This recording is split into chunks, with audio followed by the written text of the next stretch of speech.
Ich finde es sehr interessant, wie das kurz bei ein paar vereinzelte Personen hängen bleibt mit 07. Ich und der Timmy Boy sind absolut synchron, kann nur gut werden. Kann nur gut werden, aber solange ich mich nicht selber her, weißt du, was es ist. Der Timmy Boy ist dreiviertel Stunde früher wie ich mich selber. Warte, Tröte hier, Tröte da. Hätte ich gesagt, da mal was, oder? Halle! Ich bin's, Birger. Micke, 20 Uhr!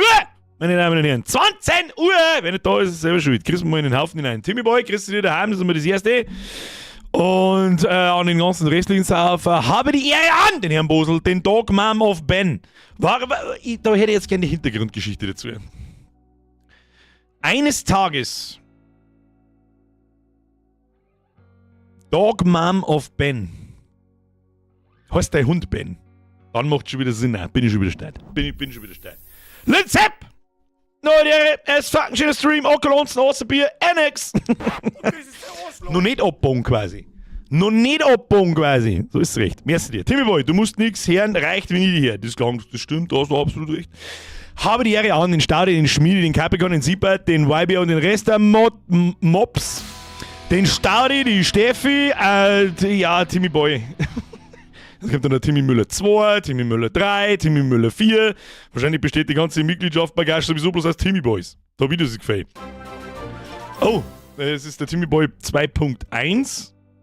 Haben wir 2.0 auch noch? Kruzifix.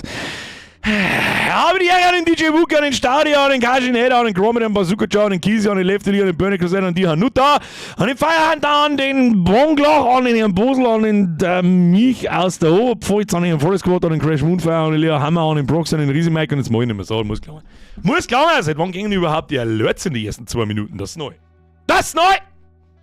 Das ist neu! Oder haben wir schon seit 2 Minuten da? Tatsächlich haben wir schon seit 2 Minuten da. Bei mir gibt's jetzt ein kaltes HB auf einen schönen Stream. Herr Markus, lasst das schmecken. So, aber geht's euch? Schauen wir gut aus, oder was? Letzter Stream für diese Woche. Das ist gut. Sag ich dir, wie es ist, weil ab morgen liege ich mich hier und schlafe. Bis Sonntag und dann mache ich Ankündigung und dann sehen wir uns am Montag wieder. Das ist alles, was ich weiß. Habe ich die Ehre aus der Abendmatura. Heute wird's der Nachschaus. Nein. Leute chillen. Der Chef. Fireblue! Das ist gar nicht mein Pferd. Die Damen! Es ist letzte Woche am Freitag mit Alex schon wieder ein bisschen aus dem Ruder gelaufen. Das muss nicht sein! Dankeschön! Schluss damit! Wann HB nicht Zigaretten? Ja, ich kenne auch das HB-Männchen noch. Fireblue, der zurück. Merci dir. Schluss damit. Schluss mit den Beträgen, weil das ein Witz ist. Ich bin bloß der Grenzschutzmarke und 10 paar Leute. Das ist kein 50er wert, sag ich. Merci dir. Spätmeister, merci wieder ein Zwickel. Timmy Boy nochmal mit einem Euro. Was ist da los? Leider nicht, war ja immer noch auf meine Genehmigung vom Vorstand. Ja, die ist gerade wieder erreichbar, leider. Da ist jetzt gerade vor 5 Sekunden vor Streambeginn ist meine kleine Schwester gekommen. Ist nicht meine kleine Schwester, aber sie ist so gut wie meine kleine Schwester. Die hat sich schon die hat ja nur Schlafanzughosen an, hab ich gesehen. Weiß nicht, was das wieder soll. Aber gut. War beim Augenarzt, brauche Lesebrühen, I am this old. Herr Bönig, das hat nichts mit alt zu tun.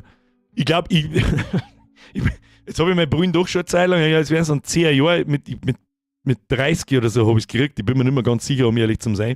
So 2015 umeinander, irgend sowas. Und ich weiß noch sehr genau, ich war bis dahin, also bis vor 10 Jahren war ich der Meinung, Leute mit Brühen einfach bloß zu faul zum Schauen. Da war ich schwer davon überzeugt.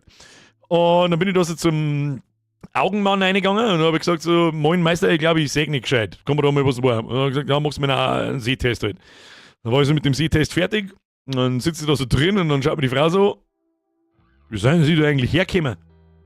Mit dem Auto? Wie bitte? Und ab dem Zeitpunkt habe ich gewusst, vielleicht, was weiß ich, hör, da bauen wir da vor mir Bladel, hör, die brennen die da alle in der Wind drin hängen, die haben alle einen Rahmen, ich hab gemeint, da hilft gar nichts. Und lauter sich nicht, ja, weiß nicht. Ab 40 scheißen die Augen drauf, hat der Arzt gesagt. Ist das wirklich so? Ist das so, dass mit 40 einfach, egal wie gut du benannt bist, jeder so ein bisschen Sehkraft verliert? Ich glaube, ich müsste da schon lange mal wieder zu einem neuen Sehtest wahrscheinlich. Sagt man schon wieder 20% schlechter wie vor 10 Jahren, mit 100%iger Sicherheit. Um Gottes Willen, das spreng ich! Wenn es im englischen Wald kein Feuerholz mehr gibt, out of stock.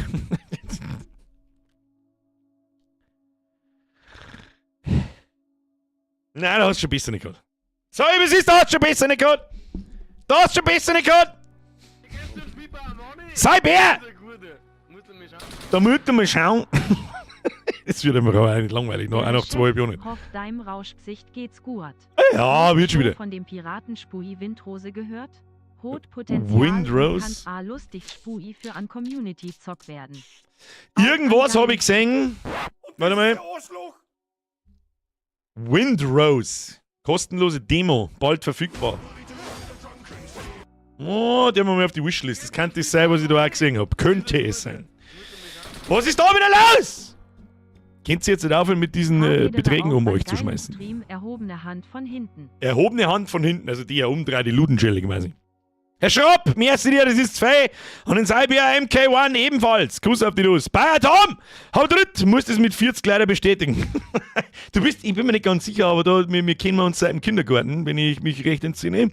Aber alle im Kindergarten oder auch in der Schule waren immer so ein bisschen älter wie ich. Alle, durch die Bank. So, ich bin da, glaube ich, gerade noch so in den Jahrgang reingerutscht, so, aber die waren alle so ein halbes, dreiviertel Jahr älter wie ich. Das heißt, bist du schon 40? Was ist denn heute wieder? Es ist weder Anfang des Monats noch irgendwas anderes, was gegen ist, das Geld wieder umsonst. So gute Laune Uma bringst. Das lenkt so gut, ob wenn Margot Freundin, Haus und Hund voliert, nachdenklicher Smiley. Ich gebe euch aber auch immer den Tipp. Gummignatschal, Hashtags Lieblingsnachbarn. Gut, wenn dieses Kind aus Österreich, woher auch sonst. Ich gebe euch aber auch schon immer den unfassbar guten Tipp. Der Erste, der mir einen richtig guten Grund sagt, dass man seine Alte heiratet. Bin halt nur auf OAM oder der kriegt von mir einen Kasten Bier. Nur einen einzigen. Auf dem Eiswürfel auftragen. Einen einzigen. Du frierendes Gesicht. Alex, merci dir, 10 zusammenbeißen, andere Mams haben auch schöne Tipps. It is what it is. Da muss ich Gott... Steuervergünstigung, die ist auch nicht so wirklich wahr, seien wir uns ehrlich. Ist das wert, dass du am Schluss dein Haus, dein Kind und deinen Hund verlierst? Herzlichen Glückwunsch! Und das mit den Steuern ist gar nicht so aus, wie das die ganze Welt bemeint. Das ist, nicht Steuer lasse ich nicht gelten. Fragen wir doch mal den Alex aus Ö. Hey, was die Steuererleichterung wert, dass du jetzt Haus, Kind und Hund verlierst? Geschissen aufs Haus, geschissen aufs Kind, aber der Hund, Alter. Witwenrente, falls sie vor dir abschmieren. Heiraten unfassbar risky heutzutage. Als Mann ist immer verschissen.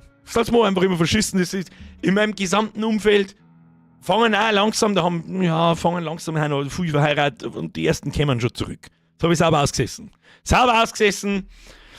Dass der Mann kostet, wenn du mit die Spätzl und zusammensitzt Bier, gell? Das stimmt, ja. Ja, gut, das lasse ich durchgehen. Aber das ist kein Kastenbier wird.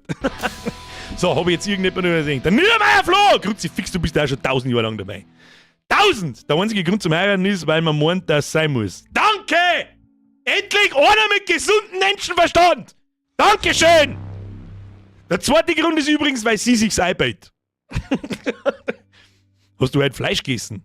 Was ist das für eine Scheißfrage? Natürlich habe ich Fleisch. Ach stimmt, das ist auch schon Mittwoch, gell? Ernsthaft jetzt? Mich fragt jemand, ich kann euch gerne nochmal das Brief vom Erzbistum schicken. Sagen. Nicht schicken, sagen. Was ist denn heute? Ist heute wieder irgendwas umsonst? Ich komme nicht mit, Colin, merci. Einfach mal wieder so. Merci dir einfach einmal so. Mal wieder so. Mr. Nick, merci für 15 Monate, Chewie, merci für 24, Niedermeyer Flo, merci für dass es noch normale Leute auf dem Planeten gibt. Herrn Bugi, merci für deinen 5er, Herr Zagel, merci für deinen 6er, Staudi, merci für deinen 5er, du musst ihm deine Kolonien kümmern, du kannst nicht zuschauen. Alex, nochmal merci, habe ich irgendjemand übersehen, sonst wird am Schluss vom Stream wieder gejammert und dann weißt du, schau dir eben den arroganten Hurensohn oder lässt du nicht immer mehr, einen Euro lässt du gar nicht mehr vor. Timmy Boy, One Skull and Bones hatten wir schon. Tobi, merci für deinen 20er. Tom, merci dir, irgendjemand habe ich gesehen. Da, der Tim Kfzler, merci für deine 3 Monate, habe tritt zurück und die Tammy, merci auch der 40. Monat. Jetzt redet man nicht dazwischen, der Monat wird. Ich weiß was, ein Grund ist, wenn sie mehr Kohlen hat wie du. Ja, aber dann heirat's nicht die. She doesn't. Never ever. Nürburgring statt Ehering. Der Xbox Ring of Death statt Ehering. 10 nach ist schon wieder ein Kruzifix, meine sehr verehrten Damen und Herren. Alert Sounds aus, pimmelt man nicht umeinander, wir haben eh keine Zeit nicht. Haben wir keine Zeit nicht! Letztes Mal war ich noch zuversichtlich, dass wir wenigstens eine Evakuierung schaffen und ich wollte 2 schaffen. Geschafft haben wir nicht eine. Liebe Boy, jetzt bist du auf, hab ich was verpasst? Das geht ja gar nicht. Das war der Wasser, du noch in Abrahams Wurstkessel, Alter. Du schaust einmal du kannst dir das alte How to Weihnachten nicht mehr anschauen. Wir können es uns nicht einmal mehr miteinander anschauen, weil wir wieder einen Brief schicken. Oder Elden Ring statt Ehering. Riesi Mike, das kann ich zu 100% unterstützen. Was ich kann mit meiner Frau zusammen sein und zusammen wohnen, alles ohne, dass ich ihr die Hälfte von meinem Leben gebe, wenn ihr vor mir nicht mehr was passt. Muss jeder selber wissen. Muss jeder selber wissen, oder brauchst du am Schluss auch nicht jammern. So. Ruhe jetzt. Leute, Dankeschön. Alfarius, mir ist wie 51 Monate, Timmy Boy, mir ist wieder ein Euro. Schluss aus. Pfui Teufel. Warum sagt ihr nichts? Darum sagt ihr nichts. Der wir können laufen anspielen, Kampagne, aber da haben wir noch meilenweit entfernt, dass wir da jemals fertig sein. Kann mir das irgendjemand von euch hat schon durchgespielt, 100%ig. Haben wir mit der Kampagne fertig, wenn wir haben das Evakuierungstage, sehe ich das richtig? Und bei 5 ist dann gar. Scorps! Mehr gibt's nicht, noch 5 Monate Alimente. Noch 5 Monate Alimente, ja, die gingen aber in 5 Monaten, das ist dann so ab August. Die gingen dann aber auch schön brav an mich, damit das klar ist. Ja? Damit du deiner Scheiße niemals entkommst und für immer daran erinnert wirst, wenn du nämlich dann in 2-3 Monaten die nächste Alte kennenlernst und da dann nach 2-3 Monaten wieder einen Braten in die Röhre einpflanzt und du dir dann einbeizt, ich muss mich heiraten. Na! Sagst du kannst nicht? Du musst einen fetten Trottel im Internet und so. Scorps-mäßig wird entwickelt. Am Monat wird, hau das OG-Weihnachten-Video in Discord, Birger 1, Kirche 0. Nein, können wir nicht. Das geht nicht. Das habe ich damals schon gesagt. Ich werde mir niemals einen Mund verbieten lassen da. Nie fucking mals. Bei bestimmten Wörtern, die einfach nicht sein müssen, vielleicht schon, ja. Das ist ja irgendwo verständlich. Aber wir legen uns nicht mit der Kirche an. Das tun wir nicht. Ja, das war ein schöner Seitenhieb, der gefällt mir. Ich habe mir meine Trophäe abgeholt, die steht da hinten. Übertreiben wir es nicht. Okay? Das ist einfach nur nämlich gewalttätig dumm. So, Ruhe jetzt! Kampagne! Der Nubius, Dere. Leider ein bisschen später heute, auf geht's, Zombies-Appen raushauen. Schauen wir mal, wo wir überhaupt Infizierte in Quarantäne geschickt. Was ist da los? Wo haben wir überhaupt stehen geblieben? Ich glaube am vorletzten Tag. Jetzt pass mich an, haben wir da nicht letztes Mal noch den Tag fertig gemacht nein, wir haben ihn nicht mehr fertig gemacht, gell? Warum ist denn mein Mauszirken dieser komische? Was ist denn da wieder kaputt gegangen? Timmy Boy, ich kann keinen Unterhalt zahlen, muss einen fetten im Internet spenden. Ja? Beste Ausrede ever. Beste Ausrede ever. Wirst du ja das erklärst, das ist dann deine Sache. So, Tag Einnahmen, Tag 9 Ausgaben. Was haben wir da wieder da? Aktuelles Guthaben 7,4. Was haben wir da gekauft? Käufe 11.660. Keine Ahnung, was das war. Ist schon zu lang her, aber es ist immer noch keiner gestorben. Das gehört für uns. So, raus hier. Sunshine. Morning Sunshine. Get your ass up and get over here, now. Gotta love those eggheads. Once they get their asses in gear, we get the good stuff. We've got the cage. Oh, stimmt. Das war das letzte, was wir da haben. Dann müssen wir jetzt den Zombie-Deppen mit Leichen führen. Das haben wir letztes Mal noch gemacht, das müssen wir jetzt nicht nochmal machen, aber das hilft ja nicht. So, was haben wir da? Evacuation convoy arriving today. Das machen wir anders mal. Da ist der Zombie-Sepp drin. So, Always wanted a dog, huh? Well, now we've got one. Keep it in the cage, or it bites. Das fürchte ich, werden wir noch mal schnell lesen müssen.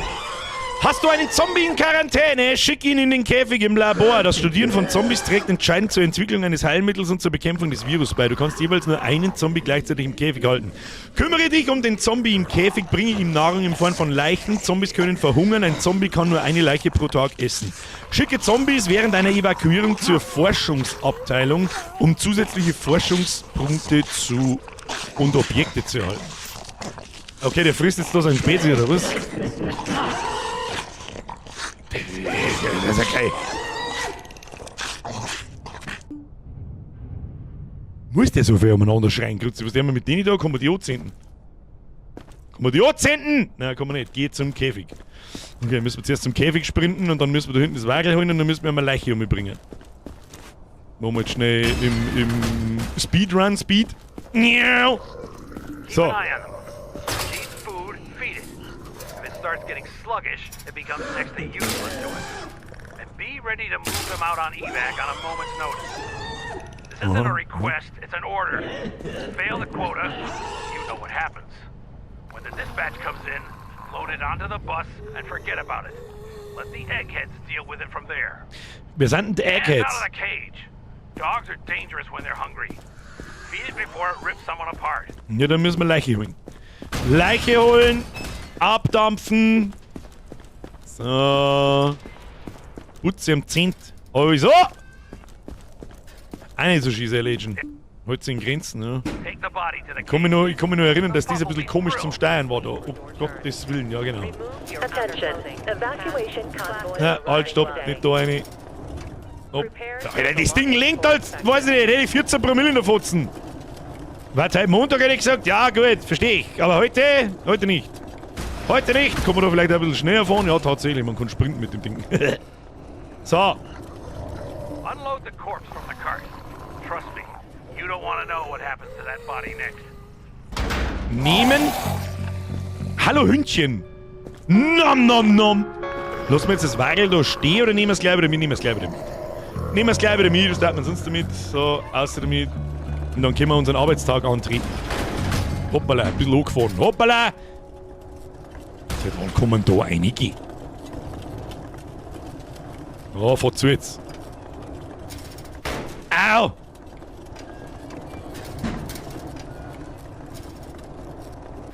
So, wundervoll. Was haben wir alles? Wir haben einen Thermometer seppen, der Hammer war da, dann das Durchsuchen. Ah ja genau, und den Lungen-Atemtest haben wir letztes Mal noch gekriegt. Die Frage ist jetzt, was ist mit denen da? Kann man die nicht anzünden oder was? Ja, doch, kann man. Das Wagel kannst du da stehen lassen, spawnt am nächsten Tag wieder. So. Vielleicht kriegen wir ja nur einen Zombie, wer weiß das schon. Na gut, wo ist unser Katz? Wo ist die Miezi? Wo ist die Miezi? Ohne Miezi, warum hast du eigentlich so eine Sau? Die hast du jetzt mir noch nicht aufgehört, glaube ich. Bin mir nicht sicher, aber ich glaube, dass es mir wurscht ist. Naja, gut. Move it. Einer mit dem Schund. Fangen wir den Tag an. Evakuierung, los geht's. Was haben wir da? I don't have any symptoms, see? Du hast einen Riesendrum mal, mit dem du mit Sicherheit jemanden sofort den Kopf abbeißen kannst. So, machen wir erst mit diesen hier. Das schaut gesund aus. Was ist da los? Herr Wave! Das ist die realistischste Simulation eines Baumarkt-Einkaufswagals ever. Ist absolut richtig. Ist absolut richtig. Das ist absolut richtig. So. Graffitis müssen wir auch noch so. Oh, da haben wir noch was. Warte mal, ein süßes Geheimnis. Unseren Informationen zufolge versteckt jemand infiziertes Gewebe in einem Schokoriegel. Um es herauszuschmuggeln und zu verkaufen, konfisziere den Schokoriegel, wenn die Person auftaucht. Du hast den Schokoriegel konfisziert, gibt es einen Bonus von 1200. So. Was wir Obacht, wo kommen wir genau? Ausbauten, was haben wir denn da? Fügt Farbfilter für 100, 126 Hammer. Fügt Farbfilter für normale, unspezifische und infektionstypische Geräusche hinzu. Die Farbdinger sind eigentlich schon immer ganz gut. Sagt ich. Was war das? Gerne klare Sicht. Da tut es einen Dreck weg. Braucht's das nicht wirklich, finde ich, weil man es doch recht gut erkennt. Was ist das? Abgestimmte Sensoren für klaren Ton und vergrößerte schwarze Zonen. Braucht's eigentlich auch nicht. Und wie viel brauchen wir daher? Zonenstufe 4, 500. Da werden wir aber schon ein bisschen brauchen. Da meine ich, werden wir mir nur ein bisschen brauchen. So, das schaut gut aus. Wie schauen wir da aus? Der Reflex ist auf alle Fälle da, auf die Datteln. Ja, die funktionieren auch ganz gut. So, dann. Du bist nicht sternsfeldträg. Vielleicht müssen wir es doch erforschen. Ich weiß es nicht. Oh, das schaut.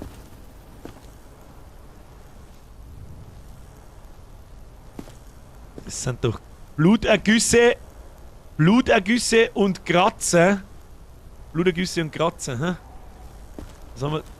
Ja, Kratzen auf alle Fälle, gelbe Augen und Kratzen, Bluterguss, ja, also jetzt passen wir auf. Gelbe Augen haben wir, kasig und so weiter, wir haben Kratzen, keine Bissspuren, aber wir haben einen roten Bluterguss.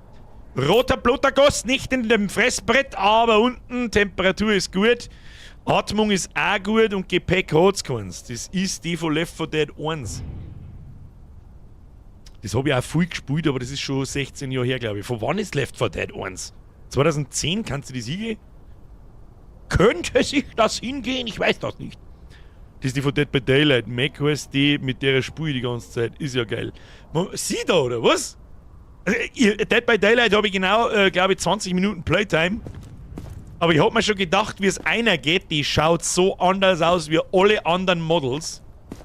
Und haben die Entwickler von dem Spiel und die Dead by Daylight Entwickler nicht sogar irgendwas angekündigt von wegen Kollaboration? Das war mir jetzt nicht aufgefallen, aber das Einzige, was mir aufgefallen war, sie ist kein so ein Standard-NPC, sondern sie hat da so Taschel droh und schaut einfach generell ein bisschen anders aus. Aber sie muss in Quarantäne. Gute Frau, du musst in Quarantäne hinein. Denn der rote Bluterguss ist, das haben wir uns nicht ganz I sicher. was healthy yesterday. Ja. Just check again. Durchleuchtet den Verband. Warte mal. Kann man das von da mal? Kann man von da wieder nicht machen. Warte mal. Gehen wir noch mal raus. Hast du recht, ich habe glaube ich einen Verband nicht durchleuchtet. I don't have any symptoms, Einen see? Verband kann man nicht durchleuchten. Weil hast du Symptome. Du hast lang gewinnt. Du Rind. Schauen wir die morgen noch mal an. I was healthy. So, nächster! Der haben wir gar nicht lange an. Convoy arriving today. Fahren wir vorne an. Rucksackerl dabei. Können wir gleich markieren. Hier, Rucksackerl dabei. Was da drin? Ja, haha. Was? I passed. Ja, aber du bist jetzt da in meiner Quarantäne. Hast verstanden? Ja, möchte ich hoffen. Hast einen Schokoriegel dabei. Ein Stück Käse! Esst mal ein Stück Käse! Was liest dann so in seiner... Englisch, Russisch. Ja, warum nicht? Ist da irgendwas zum Konfiszieren? Nicht wirklich, gell? Passt, wieder rein. So, wie schaut's am Bälle aus?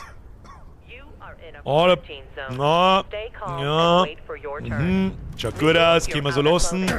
Was sagt das Ding? Und weil wir es einfach nicht lassen können, hoppala, ich hab daneben gehauen. Belongings for inspection. Kostet uns alles Zeit, aber das war's total wert. Total. So, dann hier durchleuchten. Wie schauen wir aus? Schaut wirklich ziemlich pumperlgesund aus, der Dude. El Duderino. Oh. Kratzer am Bugel. Ich weiß zwar nicht, wo es da entlang geschrieben bist, da das, so kann ich dich nicht reinlassen, guter Mann. Nein, so kann ich dich nicht reinlassen. Außerdem hast du einen Husten. Ich weiß zwar nicht, was das für ein Ding ist, aber... Hier, Kratzer. Was haben wir sonst noch? Aha.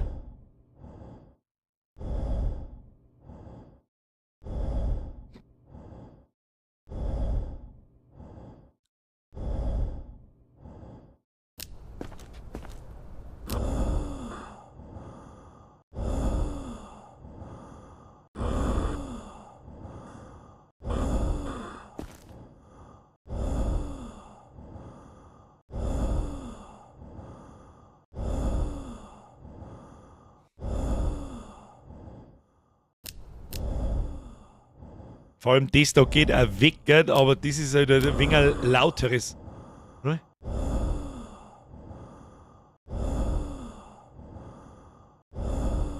Ja, also ein normaler Schnauferer ist das nicht. Gell? Da brauchen wir gar nicht umeinander diskutieren, aber jetzt pass auf, Atmung unspezifisch.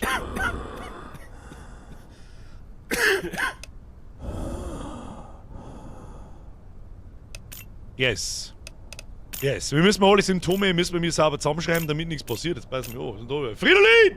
Grüß von Nachschau-Squad! Schau die Like gescheit durch, ich schau morgen. Viel Spaß. Merci dir. Fühlen Sie sich in die Zukunft gegrüßt. Dankeschön, Kuss auf den Nuss. Schluss jetzt damit. So, trotzdem müssen wir in Quarantäne schicken, weil seine Kratzer, weiß das was ist. Ab mit dir. Haben wir irgendwas vergessen? Nö. I was healthy yesterday. Just check again. Hier, ich steck dir gleich ins Kammerl um. Das eigentliche Wort, das ich sagen möchte jetzt mal, das darf ich nicht sagen, weil ich weiß nicht, was es ist. So, was haben wir da? Munition! I don't want to cause any trouble. Just let me clear if I'm clear. Warum hast du 3 Paare Munition dabei, unter anderem Munitionskisten? Aber dann einen Monitor, mit Minecraft spielen, oder? Hey, that's mine. That's Give it back.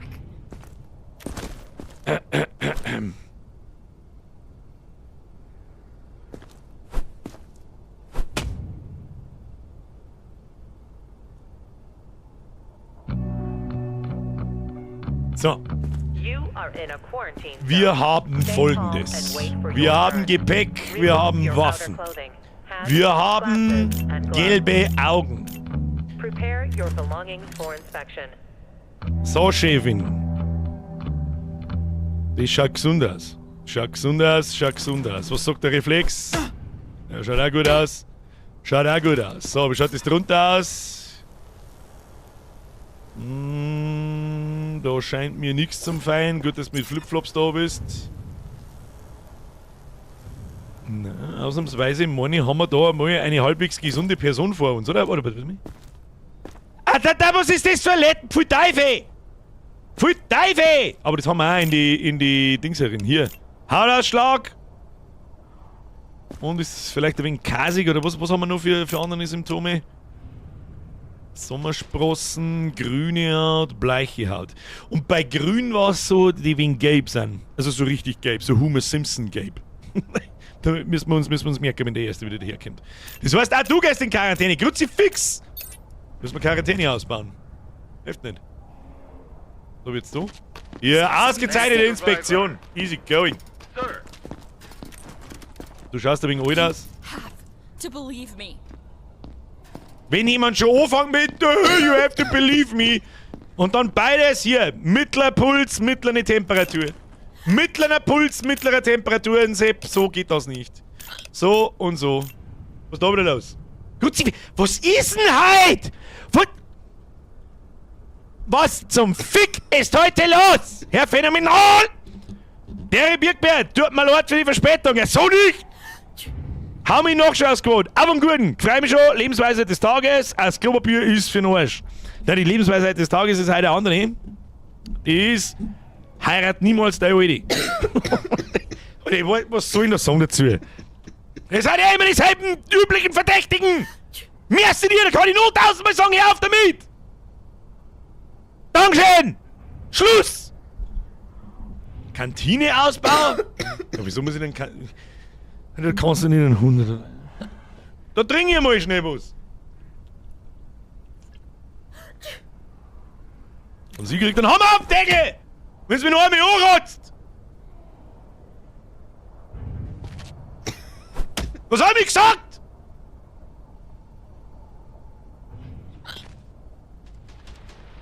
Nein.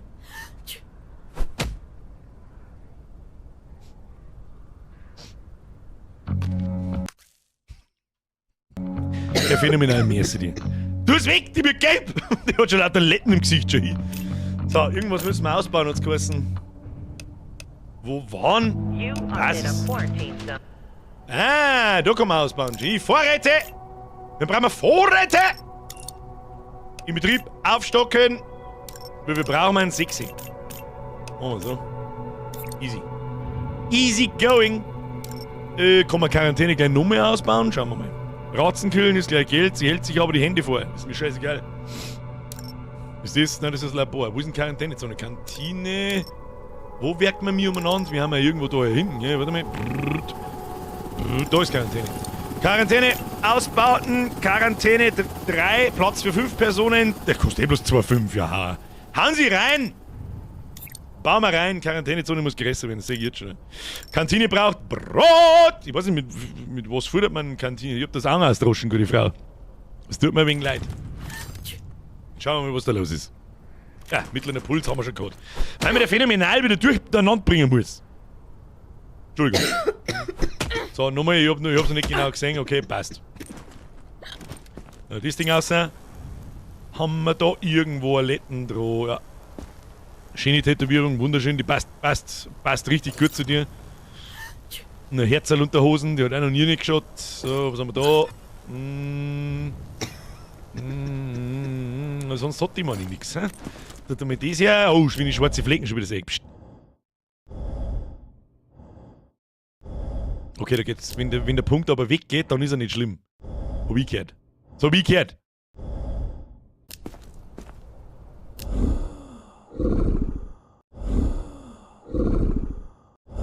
Alter, alte Grunzerin bist du!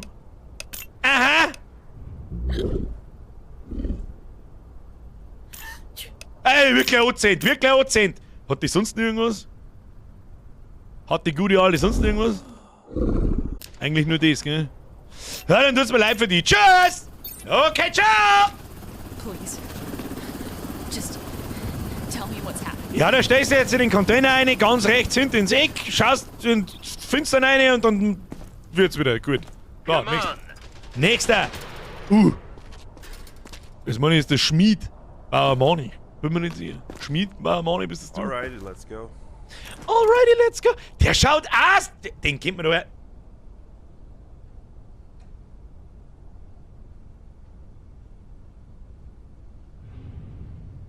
Der schaut auch so anders aus, wie alle, die bis jetzt da waren. Ist das nicht auch wieder irgendein Schaf von irgendwem? Immer ins Labor, nicht eliminieren. Wieso denn? But why? Ich verstehe nicht. Hast du überhaupt schon einen reinlassen können? Nein, wir haben aber auch noch nicht recht viel gesehen, muss man You dazu are sagen. in a quarantine zone. Stay calm and wait for your turn. Check 1, Temperatur. Remove your outer clothing. Check 2, Reflex. Glasses and gloves. Feit sie nix. Da schauen wir durch. Prepare your belongings for inspection. Gewampert der Teufel, gewampert er, aber das hilft ja nicht. Eigentlich müssen wir ausziehen. Oh, das haben wir da. Nein. Feit sie nix. Feit sie nix. So, feit sie hinten und vorne. Nein. Aber er schaut schon wieder so aus, als war er irgendein Charakter aus einem anderen Spiel. Im Labor kannst du nach einem Mittel forschen oder sowas. Geh auf seine Daten, da siehst du Namen. Ist das Labor schon genug? Das Labor, das ist nur...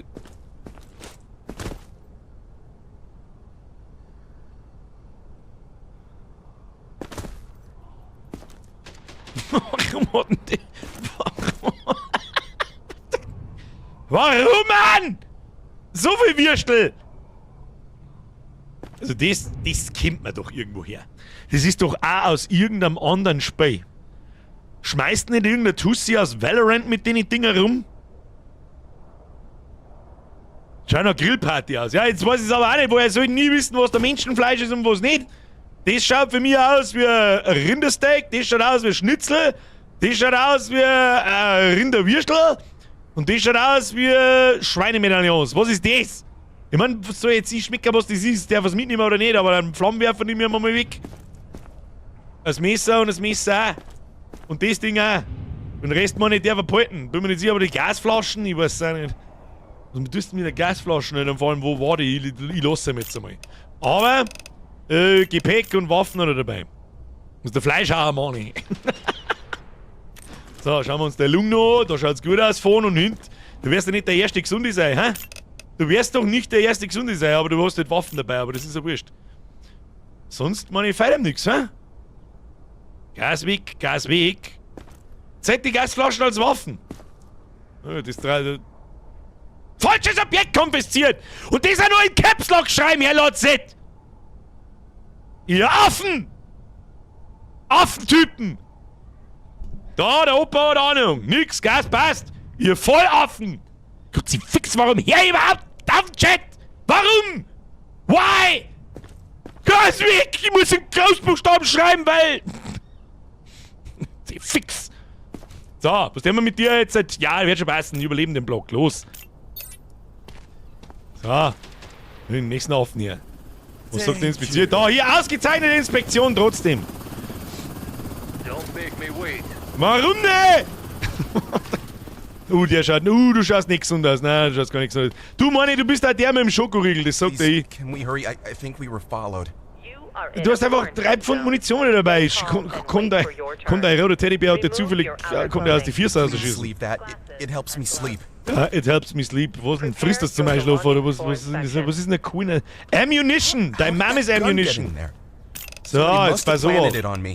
Ja, labert nicht lang umeinander. Alter Goschen. Was du mit so einer Grenzkontrolle kommst, dann hast du Waffen dabei, du Trottel. Du Trottel! So, Sommersprossen, gelbe Schnauze. Hier gelbe Schnauze, Sommersprossen. Weiter noch nicht schlimm. Aber ich habe so ein bisschen das Gefühl, der schaut auch schon wieder so blass aus. Er schaut schon wieder ein wenig, was das schon, ein wenig blass aus. So, das haben wir. Schauen wir mal, was der Beli sagt. Sagt dann der Beli. Beli sagt gut. Kann man den Bären auch scannen? Das ist eine gute Frage. Ich glaube aber nicht, dass man die Objekte scannen kann. So, das schaut gut aus. Was haben wir da? Das schaut auch gut aus. Ich hatte zur Sicherheit da noch mehr auf. Was schauen wir da? Ah, ich weiß jetzt auch nicht. Das ist doch kein natürliches... Ist das Letten? Ist das Letten? Ja, das ist Letten. So, Popo schauen. Da schauen wir... Was ist das? Was ist das dann? Das ist der A-Bong. Schauen wir da noch. Du, der Kreidel. Der zwickt ein wenig. Wenn du schwitzt, laufst du einen Wolfsäge von da. So. Jetzt ist die Frage, der schaut eigentlich ganz gesund aus, wenn du mich fragst. Was meinst du? Schaut eigentlich ganz gesund aus. Ich darf ihn jetzt einmal durchlassen. Das haben wir schon gemacht, gell? Ja, lassen wir noch mal durch. Lassen wir noch mal durch! Vergleichen wir mit so einem Beutel, wenn er da auch blass ist, passt, glaube ich. Ach so, I'll be meinst du? okay, right? Are Ja, you da sure? haben wir jetzt leider zu spät. Schokoriegel hat immer noch keiner gehabt! Survivor. Du kannst allein schon nach rechts geschickt für... Please. I'm just tired, not sick. Ja. Warte. Das ist mein Geheimnis, ich bin immer miert. Und nie krank. Deutscher wird's nicht.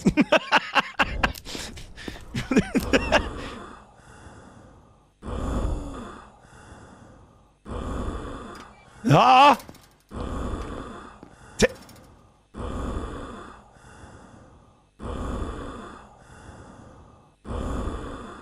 Da ist schon ein leichter zombiehafter Unterton drin.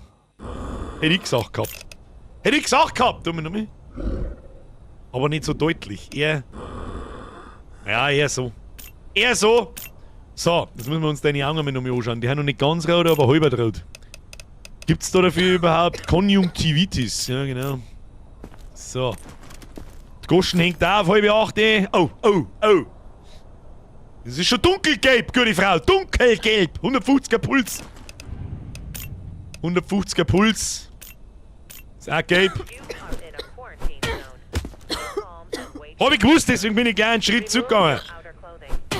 Hats, glasses, and gloves. Hoppala, falsche Taste. For inspection. Aggressiv sind wir auch noch. So, wo haben wir ein bisschen wollen? Zeig mir ein bisschen, damit ich die sofort anzünden kann. Ich möchte die anzünden.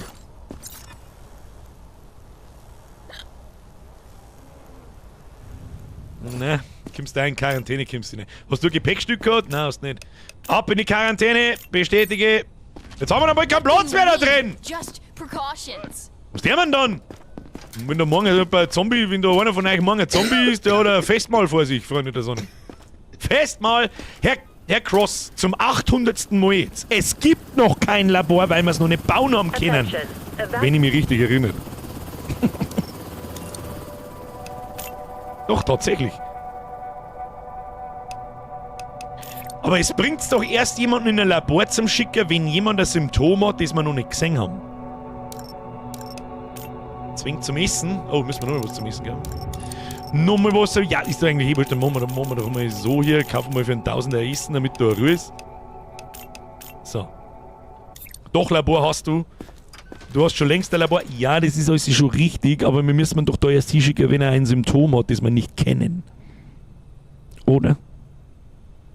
Da wo man dann zling. Da wo man dann so durchlesen und ihm das Organe aussortieren und lauter so einen Scheiß.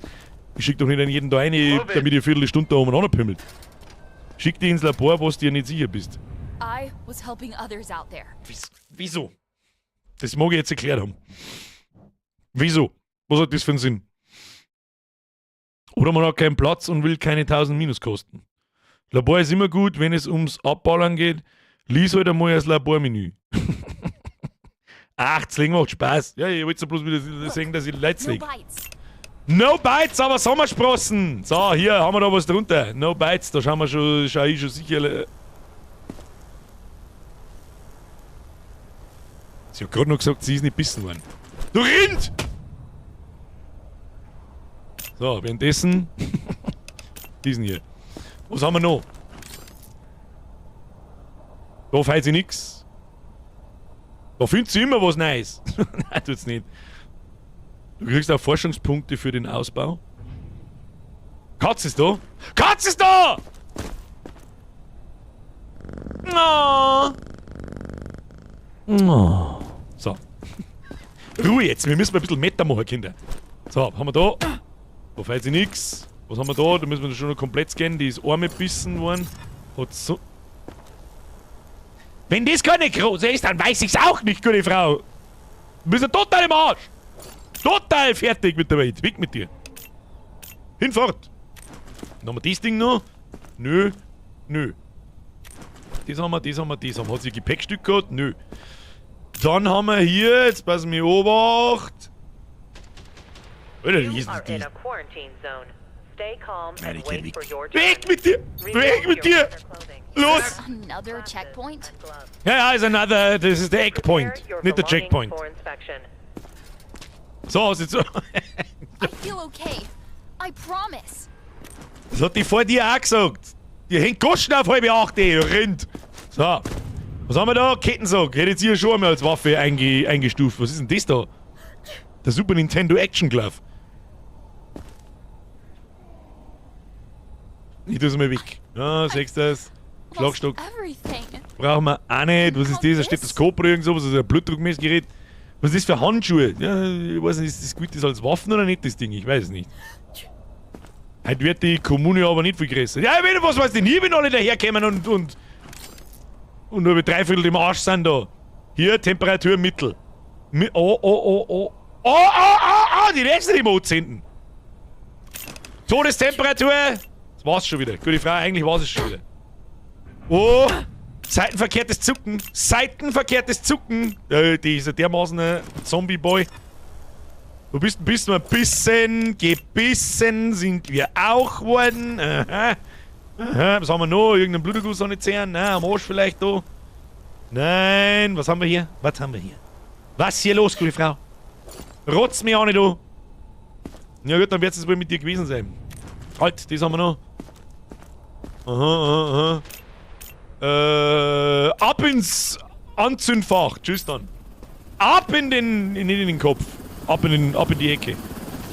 Labor. Wieso soll ich den ins Labor schicken? Das ist du jetzt beim nächsten Mal. Dann dauert es halt nur 3/4 Stunde. Dann machen wir die ganze Zeit das Gleiche. Das ist voll super, voll die super Idee. Könnt ihr gleich zum Meme werden ansteigen. So. Was kriegen wir da Tolles? Bist du der Schokoriegelmann? Schokoriegelmann, Candy Bar. Good work, Grunt. Good work. Don't get used to the praise. Das möchte ich aber auch hoffen, du. So, schauen wir mal. Wie schaust du aus? Da schauen wir gut aus. Wunderbar. Frag mich nicht, warum ich das immer auf den Kopf ziele. Da kann man überall hinzielen. So, wurscht, das schaut gut aus. Es schaut gut aus. Das schaut gut aus. Wie schauen wir da aus? Die lila Unterhosen, die ignoriere ich. Meine, was das was ist. Schauen wir hinten noch ein wenig. Oh, was war da? Nein, da war nix. Haben wir da irgendwas? Nein, aber alle haben dieselben Muttermale im Kreuz. Das ist das Einzige, was ich weiß. So, wie schauen wir da aus? Gibt's da was zum Herrn?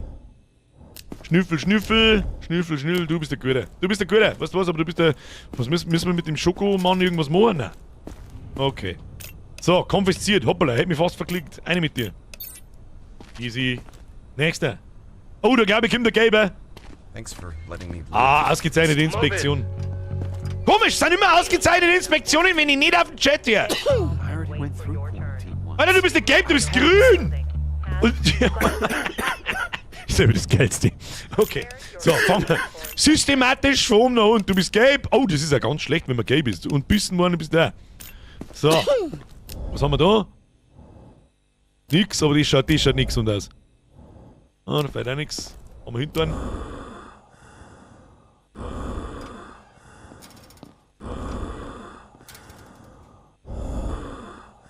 Ja, das ist kurz vor der Stückgleich-Atmung. So, warte mal. Oder? Ja, ist schon die. Temperatur passt da, oder? Haben wir schon gemessen. Nein, oh mein Gott! Okay. Puls, Rot, Temp, Gelb.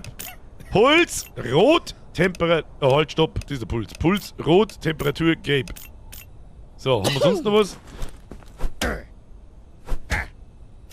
Das passt. Das passt auch. Das passt auch. So. Und jetzt schicke ich ihn ins Labor. Und wenn das absolut sinnlos ist. Weiß ich noch nicht, was ich mir für euch Idioten einfallen lasse, aber irgendwas fällt mir schon ein. So. Ab ins Labor. Wieso soll man den jetzt ins... Und gehen wir jetzt noch.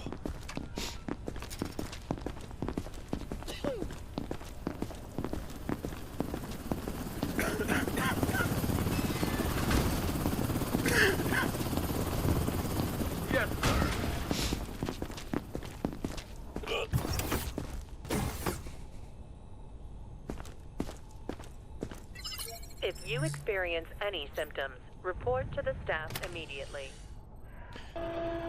Wie? So, da müssen wir ja irgendeinen Scheiß auslesen, hab ich gehört. Ich weiß nicht mehr, wie es funktioniert. Sag ich, was ist.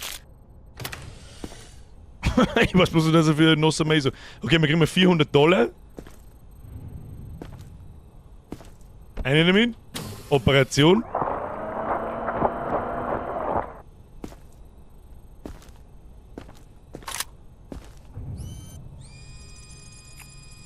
Analysieren.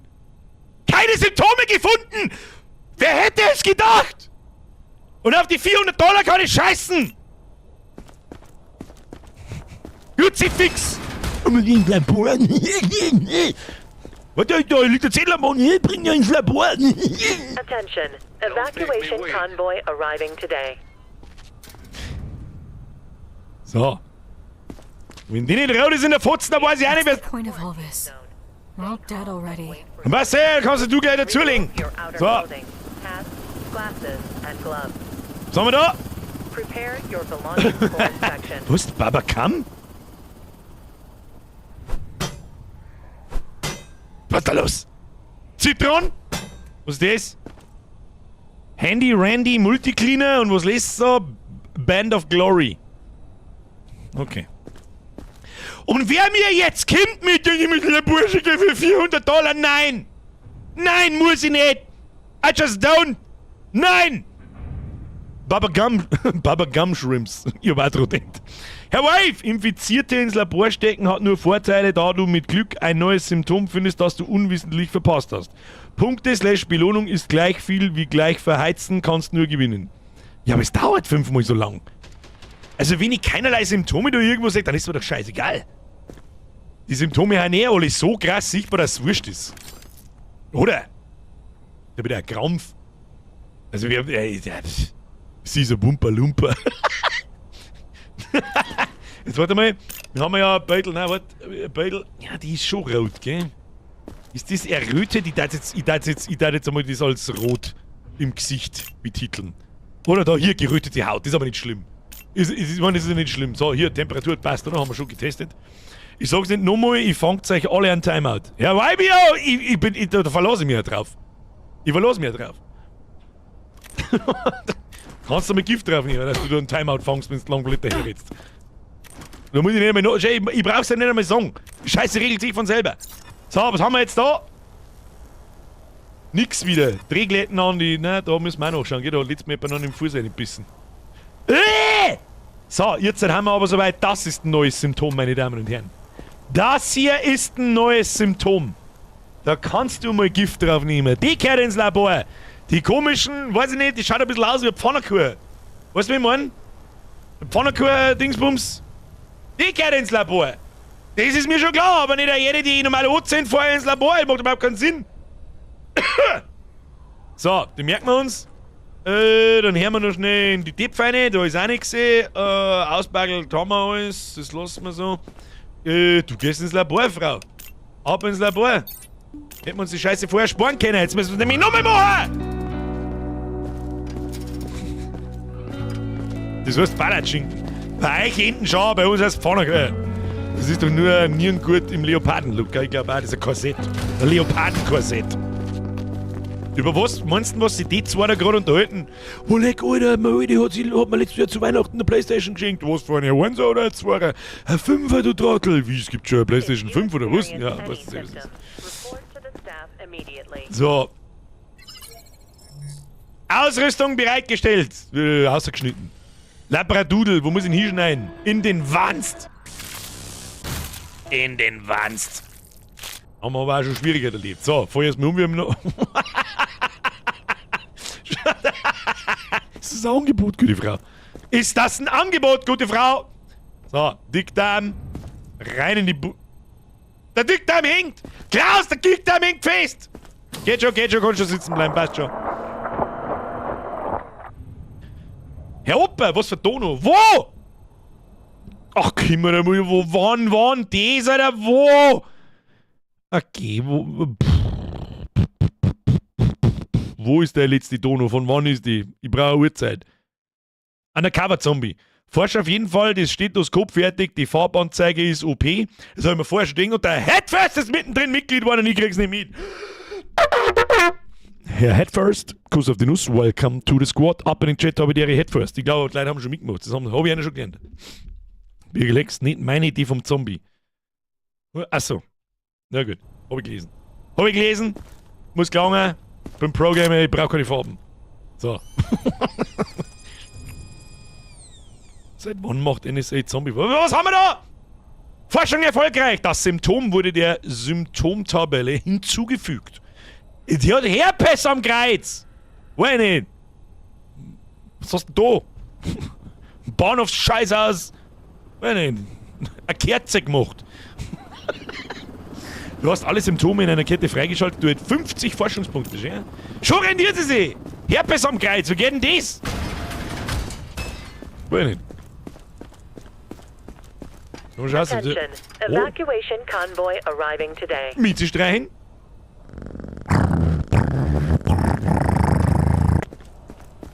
Was ist mit meinem Tragel?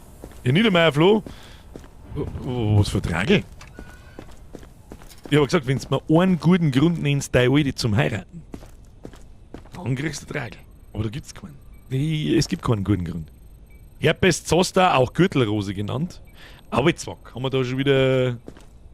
Müssen wir noch irgendwas machen? Wir haben alles gemacht, oder? Jetzt ist hier Evakuierung. Schlaf abgelegt, du musst prüfen, Evakuierung. Wie ist denn das gleich wieder gegangen? Das haben wir erst einmal gemacht. Das ist schon wieder mindestens 2 Wochen her. Ich weiß nicht mehr, was am Samstag war. Wie hat denn das gleich wieder funktioniert? Da mittlerweile ja so viele Leute drin, dass ich gar nicht weiß, wohin damit.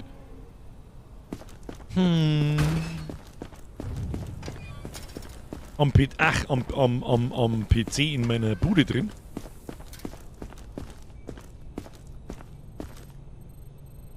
Ah.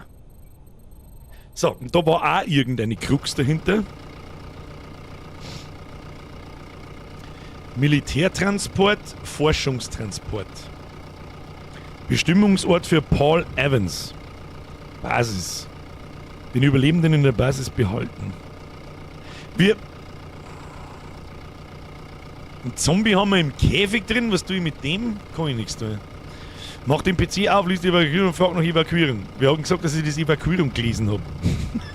Aber ich weiß nicht mehr, wen man da wo hinschickt. Weißt du schon? Warte mal. Ich meine, dass ich mir merke, wer da irgendwelche sagen kann. Das weiß ich nicht. Überlebenden hier hinschicken? Was war da gleich wieder für was kann man da nicht nochmal schnell lesen? Vielleicht? Zombie, das passiert automatisch, okay.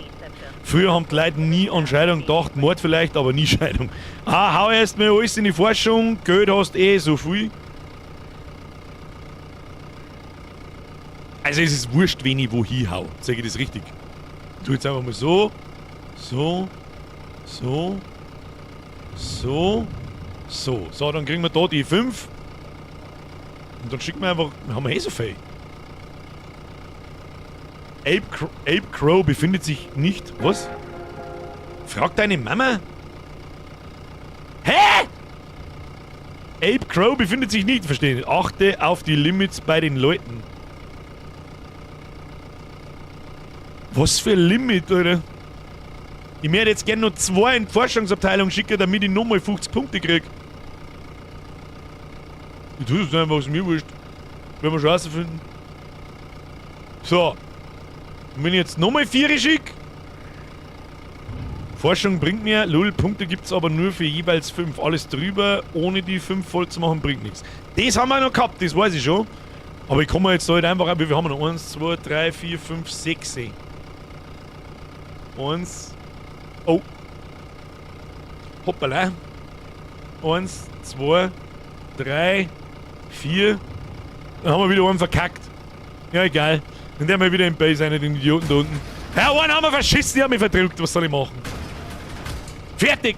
Quote beim Militär beachten, die musst voll kriegen. Meine Quote ist 9.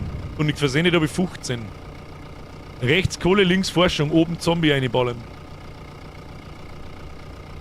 Ja, und das war's jetzt, oder? Geld ist genug da, hol die Punkte. Passt, oder? Kann ich jetzt da noch irgendwas Großes machen? Nö, jetzt gehen wir ins Bett. Wird schon passen. Das haben wir erst einmal gemacht. Ich erinnere mich nicht mehr ganz, war vor 2 Jahren. Schauen wir aus. 8000 Einnahmen, 4600 Ausgaben. Easy. Lol, die Quote siege ich zum ersten Mal. Der Depp sitzt drin. Wer sitzt drin? Was haben wir da? Quote, Erfolg. Das schaut gut aus. Menschen evakuiert, nicht Infizierte versendet, Infizierte versendet. Ja, wir haben doch alles richtig gemacht. Command has sent us a special syringe. Detects infection in seconds. The thing is only good for 1 sample and 1 sample only. So think before you stick someone. Use it only when absolutely necessary. And don't let Georgie near it. Kid can't be trusted with matches, let alone something this valuable. Where's the Georgie? You're both responsible for keeping it safe. Do I make myself clear? Jetzt haben wir eine Spritzahl gekriegt, oder was? Die geht pro Tag einmal, oder was? Lass mich mal schauen. Spritze. Nutze das Spritzenanalysegerät, um einem Überlebenden Flüssigkeitsproben zu entnehmen, um eine Infektion aufzuspüren und zu bestimmen. Um Kreuzkontaminierung zu verhindern, können Spritzen nur einmal verwendet werden. Die Vorräte sind knapp. Die Forschungsabteilung schickt dir weitere Spritzen, wenn du ihnen durch eine Evakuierung Überlebende schickst. Das heißt, das können wir jetzt einmal machen. Wir nehmen das Blut ab und dann ist entweder grün oder rot. Das brauche ich bei ihrer rechts nicht mehr, weil der haben sie ins Gesicht einbissen. So that's what it is. An infection analyzer. Let me see. Give it here. Major told you about that incident? That tent caught fire on its own. I swear. I wasn't even near the thing. Okay, I'll just let you go on. Ich weiß nicht, was er überlabert da, aber er wird schon alles richtig haben. So, da ist noch niemand ein Zombie geworden. Quarantine status stable. Kommen Sie mal heraus. Schauen wir mal, ob da irgendwas besser geworden ist, gute Frau. So, I don't have any symptoms, see? das hast du vorher schon gesagt. Deine gelben Augen sind weg. Deine gelben Augen sind weg. Kratzer, roter Bluterguss. Schauen wir mal. Der war, glaube ich, am Fuß dort, wenn mich nicht alles täuscht. Bist aber also und einen Haufen Kratzer hast du, glaube ich, auch gehabt. Sind die da noch als Kratzer? Ich hätte jetzt fast nein gesagt, aber der ganze Kreuz war auch voll davon.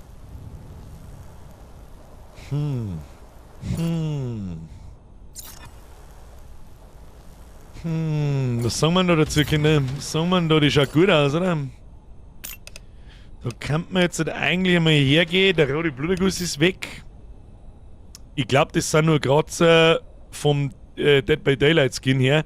Die Kratzer schauen auf alle Fälle anders aus wie die aus dem Spiel. Ihre gelben Augen sind weg. Und Kratzer sind meines Erachtens auch weg. Darf zu mir ins Zeit. Die schicke teuer. Fertig zusammen. Hier, Überlebende in den Block geschickt. Forget this kindness. Kriege ich da dann nochmal irgendwas? Weiß man nicht, gell? Dann kommt der nächste raus. Oh, Thermometer haben wir nicht gemessen. Ja, deinen Rucksack da suche ich nicht nochmal. Bin ich bescheuert oder was? This is bullshit. Was hast denn du I'm gehabt? cleaner than Fauliger half of the people Atem, in that Kratzer. Kratzer. Sind. Warte mal, halt, falsches Gerät. Warte, du hast es über das ganze Kreuz gehabt, dann warst du der. Sind immer noch Kratzer. Ja, ich weiß es nicht, aber wenn sie irgendwas verschlechtert, dann ist er Zombie, glaube ich, gell? Hat's geheißen. Ja, sonst schaut er dir genauso aus wie vorher.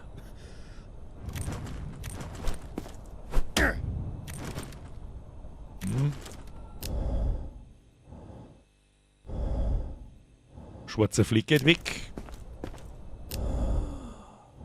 Das ist immer nur der faulige Atem.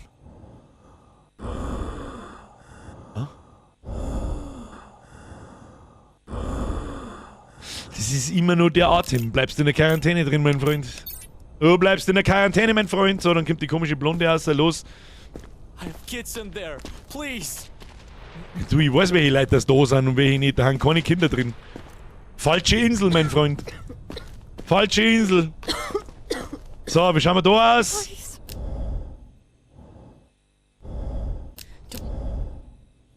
Oh, das Stethoskop ist das beste Leben, oder? Da hört man das dumme Rindviech nicht schmerzen.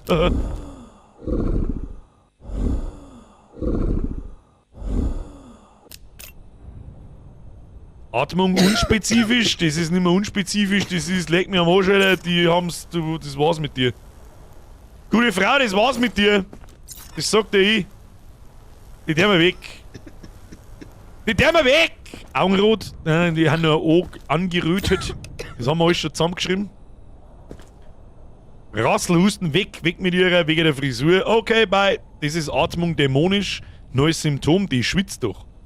Das ist ein guter Punkt, ich schaue es auch schon die ganze Zeit an, aber ich habe jetzt nicht drüber nachgedacht, ob das, weißt du schon. Zombie füttern, oh, das ist ein guter Punkt, das müssen wir tatsächlich tun. Aber sie, kein anziehen! Weg mit dir! So, kannst du raus. Dann futtert man einen Zombie-Seppen. So, was hat denn die jetzt gehabt? Gelbe Augen, Hautausschlag. Schaut denn der Hautausschlag aus? Immer noch. Da, ja, deine Augen haben einfach Pumpergelb. Was möchtest du jetzt da von mir? Was wollen sie von mir? Machen wir mit diesen hier? Haben wir auch schon lange nicht mehr da? Nö. Haben wir eine Herren? Auch nicht. Nö, muss nur da bleiben. Haben die Dinger haben ja nicht schlimm. Also die haben nur Mittel. Aber die müssten weggehen, wenn wir es nur eine Zeit herin. So, halten wir herin. Dann fahren wir am Zombie ein Stück zum Essen hindrehen.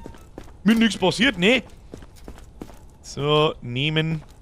Nehmen! Fahren! Einfach Mauszeiger nicht bewegen, weil sonst kriege ich einen Kotzanfall. Kriegen wir schon. Kriegen wir schon. Der gute alte Hagebau-Wagel-Simulator. Halt, stopp, da müssen wir rein. Njau. Njau. Na, mein Zombie ja weggebracht. Was? Los, ist Wagel einfach da steh! No Zombie, no Grunz. Zombie wo? Zombie haben wir vorgeschickt. Hab ich wieder vergessen, weil ich aktiv nicht drauf gedrückt habe. Was schreibt der Waiver? Nutzt die Spritzen am besten, wenn der Quarantäne voll belegt ist und du Schiss hast, dass dir alle Leute im Kammer krepieren, wenn einer umdreht wird. Du kriegst nur nein, wenn du alle 5 Tage Leute in Forschung evakuierst. Das habe ich in 5 Minuten vergessen, Alter. So, los geht's. Dann ist es wieder so ein Schau, der so markant ausschaut. Ach, Kim, Alter, was hast du?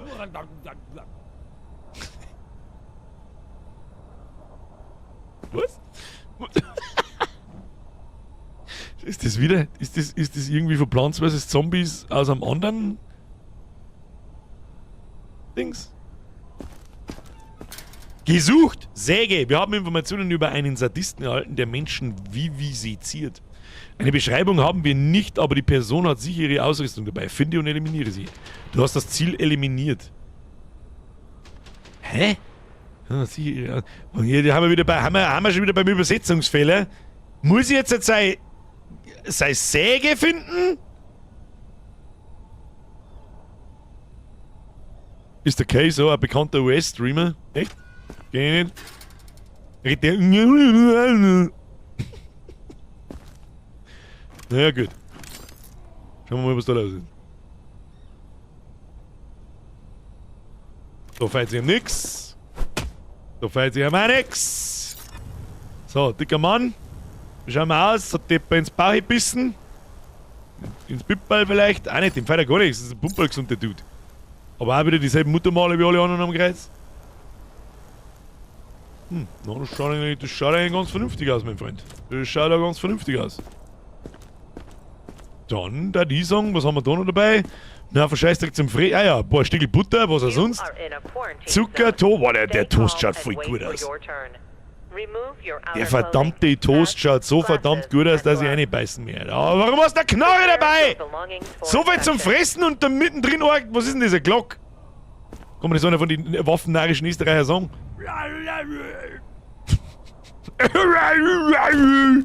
Ich möchte auch einen Rucksack, wo so viel reingeht. Das ist der Hermine Taschen, ist das. Aber die Drinks Zero Sugar, man muss ja auf die Figur achten. Ja, das ist Ami-Logic. Das ist Amerikaner-Logic, da können wir nicht mitschmerzen.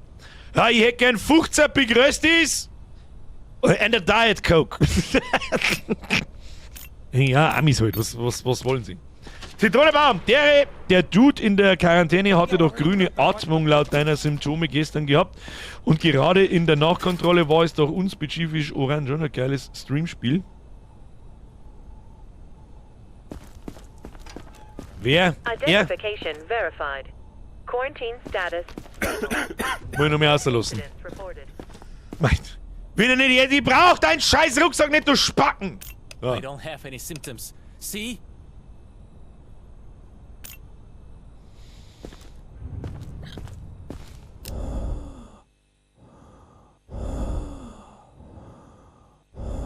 Ja, ist immer noch Stage 1. Immer noch Stage 1, hätte ich gesagt. Hoppla. Da rein. So. Gas geben! Move it! Move it! I like to move it! So! Ja, So absolut sorry mit for dem... the trouble. Please, just let me pass. Na, how about no? Das sind That's not Schrotflintenmunition, mine. glaube ich. Really, I promise. Ja, das ist wahrscheinlich auch nicht deins. Sorry. Ah, sorry, ja, scheiße, es liegt noch Magazin I zwischen have die a gun Cornflakes. here? Ich weiß nicht, wie du das machst, aber das Magazin in die Hände nehmen und dann so machen, peng, peng, wird nicht funktionieren. Aber du wirst das schon wissen, mein Freund. So, rotz... Das ist doch wieder die Gürtelrose-Scheiße. Außerdem, wie alt bist denn du? Du hast 5000 Falten im Gesicht. Ist die Frage, ob das ein neues Symptom ist. Massive Alterung. Aber schauen wir mal. Oh, Temperatur nicht gut. Temperatur im mittleren Bereich. Temperatur im mittleren Bereich, wo sind wir da? Dann. Das funktioniert gut. Aber was nicht funktioniert, ist, mein Freund, du hast Herpes. Aber das ist auch nicht schlimm. Herpes ist nicht schlimm. Hat's geheißen. Herpes ist nicht schlimm. Vorne komme ich ins Gesicht. Was haben wir noch? Das Ding haben wir noch. So.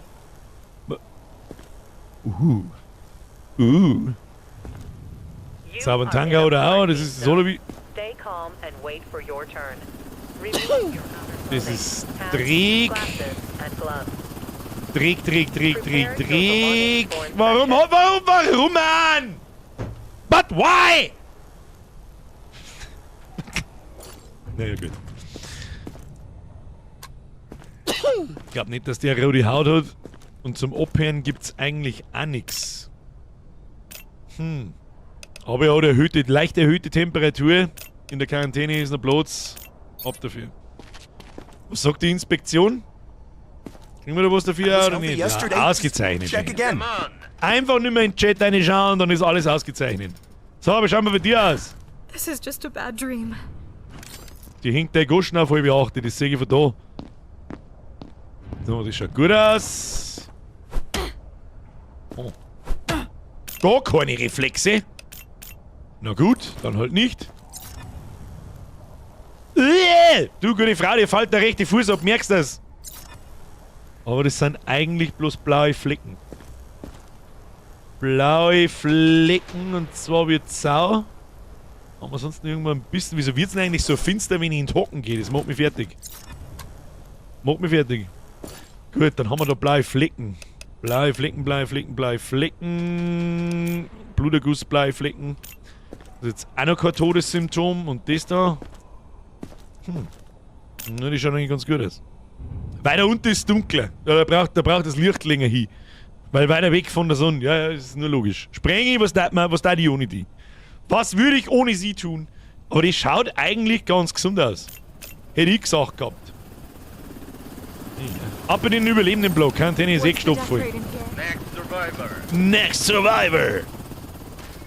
Du kehrst schon für... Done. Can I just go? Na, kannst nicht. Schau mir deine Augen an. Bist du besoffen oder was? Nein, wahrscheinlich nicht. So viel Raucher kann ich gar nicht, dass ich so ausschaue.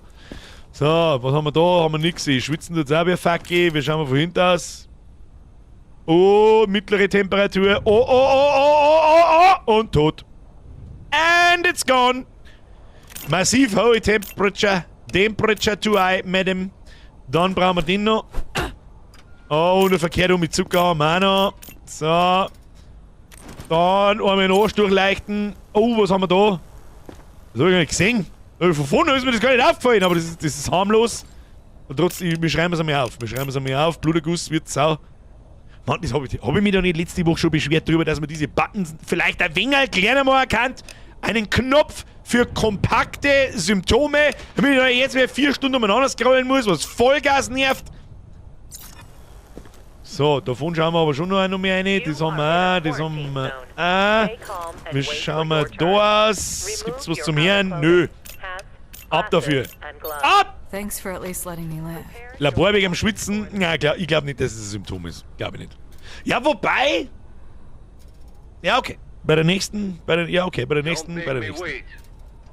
Weil bei ihrer jetzt das Schwitzen singen ist einigermaßen schwierig, zum Beispiel. Wobei ist das schon...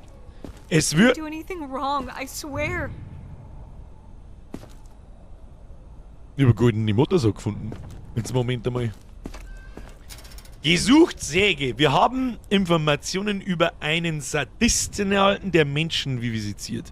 Eine Beschreibung haben wir nicht, aber die Person hat sicher ihre Ausrüstung dabei. Finde und eliminiere sie. Well, madam. Ich konfisziere trotzdem die Kettensäge. Sorry. Sammelgegenstand gefunden. Please Weg. leave that. It helps me sleep. It helps me sleep. Ja, weiß ich nicht. Schlafst du währenddessen Somebody das must Lights have planted legst? it on me. Was hat das, somebody? Du bist so kasig, dass ganz aus ist. Muss ich da überhaupt noch irgendwelche Sachen suchen an derer, oder wie läuft das? Schauen wir mal grob. Ja, das ist der blutige Hinweis, dass du gern Lights legst anscheinend, gute Frau. Naja gut, mehrere Symptome, glaube ich, finden wir da nicht. Du kehrst einfach bloß... Yeet! There? I Ausgezeichnet. heard that correctly? Nächster! Wie viel haben wir noch da hinten? 4. Please don't scan me with that. I've heard stories. Das ist, Entschuldigung, ich hab dich nicht ganz verstanden.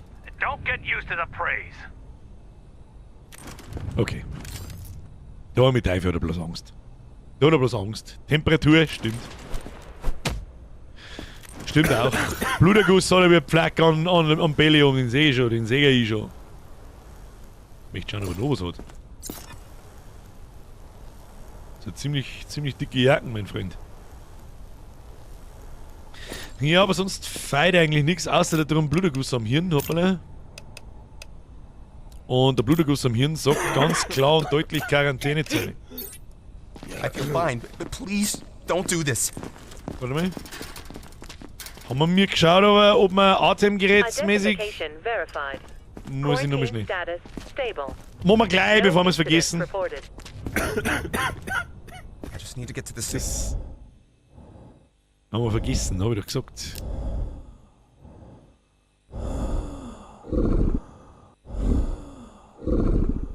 Ah, gut, der Mann, ich hätte fast zu den anderen einlassen, aber halt nur fast, gell? Bis Obacht. Na, das ist schon das. Und ab dafür! Is it like a bunker? Ja, ganz kurz ist wie ein Bunker, mein Freund. Ganz kurz, kurzer Spaß. Come on. Tschüss! So, wenn du nicht kannst... Hello? Hallo! Was haben wir da? Blutergusssäge, du bist auf alle Fälle kasig. Du bist... Fahrlicher Atem. Also Mittel. Mittel. Was ist mir jetzt deren? Einfach weil es mich interessiert. Kostet... Oh, wir kommen schon fast Stufe 5 aus. Nein, das tue ich jetzt nicht! Nein, das tue ich nicht! Nö. Nö. So, schauen wir da aus. Schauen wir auch gut aus. Okay, aber wir sind kasig. Bleiche Haut ist ja, okay, warte mal, tu mir den Beutel her. Oh, da sieht man es tatsächlich schon hier. Da ist es doch relativ dunkelhäutig. Und wenn ich dann hinleite, die ist ja lila, Alter. Die ist halt einfach lila. So, was haben wir da? Reflex funktioniert. Dann haben wir einen riesen Bluterguss. Ja.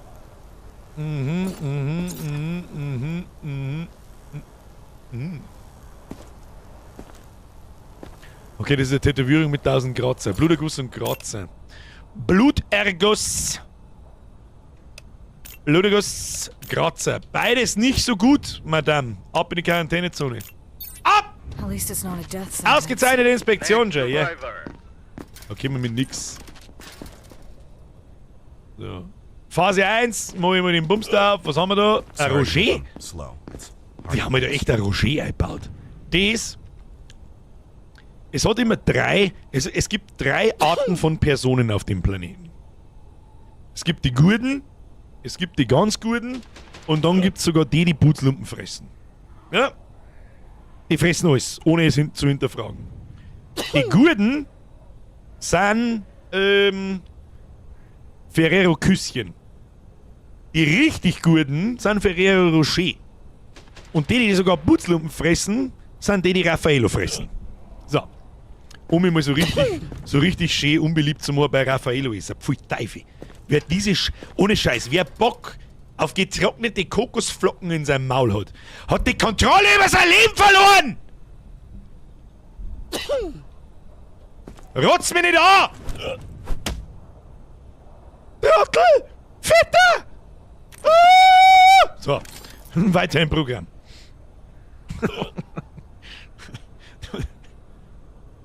Raphael war ich hasse. Also ich bin wirklich der unordentlichste Teufel auf dem ganzen Planeten, aber Raffaello sind einfach bloß ekelhaft. Genauso wie ein Bounty. Welcher normale Mensch? Ich leg da jetzt ein Mars, ein Snickers und ein Bounty hin.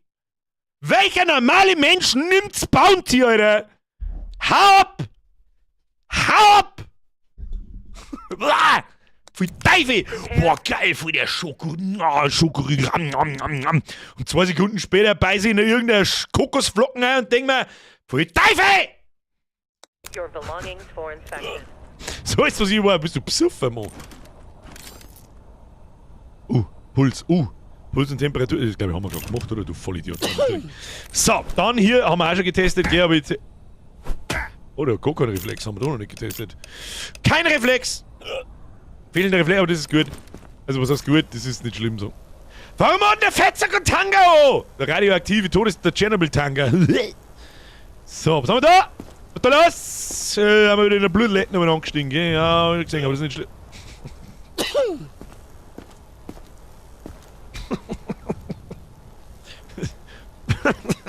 Ja, ist ja egal. Das ist einfach nix. Hast du auch dieselben Muttermale am Kreuz haben? Nein, hast du nicht. Naja gut, schauen wir schon acceptable aus. Wir sehen acceptable aus. Jetzt haben wir noch das Schnaufer an. Da ist auch nix. Schau. Ja, aber hat eine hohe Temperatur, gell? Ab in Quarantäne. Ab! Wie bekommt man mal schnell 50.000 D-Abos hin? Indem dass man Leute beleidigt, die Bounties fressen. Bounty und Raffaello fressen. Aber da gebe ich am Herrn Gonglach gebe ich recht. Das Einzige, was noch ekelhaft... I was helping others out there. Look, no bites. Das Einzige, was noch ekelhafter ist, ist Bärendreck. Also ohne Scheiß, Menschen, die Bärendreck fressen. Die kann ich... Geht nicht. Geht nicht. Ist da herin jemand, der wirklich Lakritz? Ich mag der Lakritz. Also, das ist... Entschuldigung, da müssen wir kurz einmal wieder zurück zu den alten Wurzeln. Das Fressen bloß Preisen. Das Preisenfraß. Tut mir leid. Tut mir leid. Preisenfraß. Pfui Teufel. Uah! Also ohne Scheiß. Wann war denn der Zeitpunkt, wo der Erste hergegangen ist und irgendwas zusammenmischt, was weiß ich, also was Bärendreck ist, wahrscheinlich wirklich als Bärendreck. Und er hat das so zusammengepanscht. Das war ja früher Medizin irgendwann einmal, oder man dachte, es ist so eine. Und dann ist er hergegangen und hat gesagt so mit, ja, ich hab ein neues Gürtel gemacht, magst du es mal probieren? Das ist geil. Da machen wir ganz viel davon. Wann, wer? Ich glaube, es ist so glaubwürdig. Oh, pfui Teufel, das schmeckt wie Scheiße, aber sterben tust du auch nicht davon. Kann Medizin sein für Krebs, keine Ahnung. So.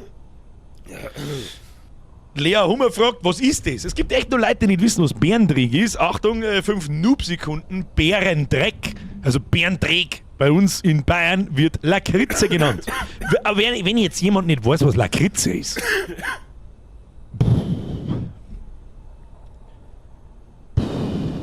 Dann weiß ich jetzt auch nicht, wie ich das erkläre. Die schwarzen Gummibärle in die Haribo-Backerl. Kennst du Tutti Frutti? Haribo, oder heißt es Tutti Frutti? Ich weiß es nicht, ich glaube schon. Da haben dann zum Beispiel so kleine Würfel drin mit so Schichten. Und es ist immer 50% gut, 50% scheiße. 50% gut, 50% scheiße.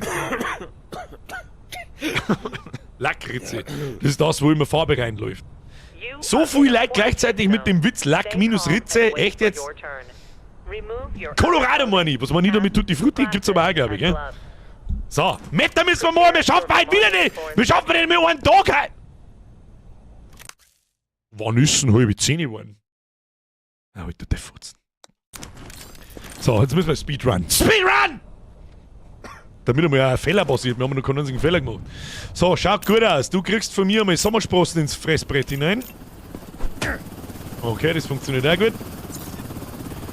Wir schauen mal da. Warum haben denn heute alle ein Tango? Was ist denn mit denen dabei? Look at me, no bites. Ja, tatsächlich kann ich Bites nicht, gell? Aber er hust so viel, wieso was feiden dann? Wollen wir das nochmal checken?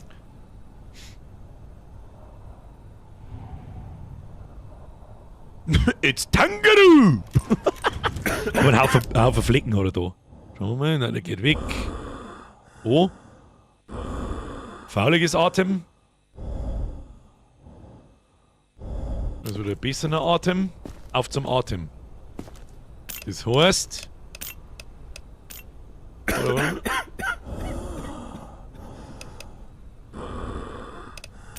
Nein, der ist auch noch grün. Der ist ja grün, den lassen wir rein. Lass mal rein, was tat man sonst? So, die fette Zentner oder mit der Zombie-Sepp, die wir nicht mehr haben, was zum Fressen hat. I don't have any symptoms, see? Herr Irons, geil. Tutti Frutti war eine TV-Sendung. War das nicht der Hugo Egon Balder? Ja, es gibt doch Haribo Tutti Frutti, oder nicht? Das muss ich jetzt googeln. Leckt's mir am Arsch. Das glaube ich euch nicht. Haribo Tutti Frutti. Da ist sogar vorgeschlagen. Frale Tutti Frutti, voll geil! Der Troppi Frutti heißen's. Heißen die echt? Habe ich bis zu meinem 39. Lebensjahr braucht, das zum Wissen, dass die Troppi Frutti heißen und nicht Tutti Frutti?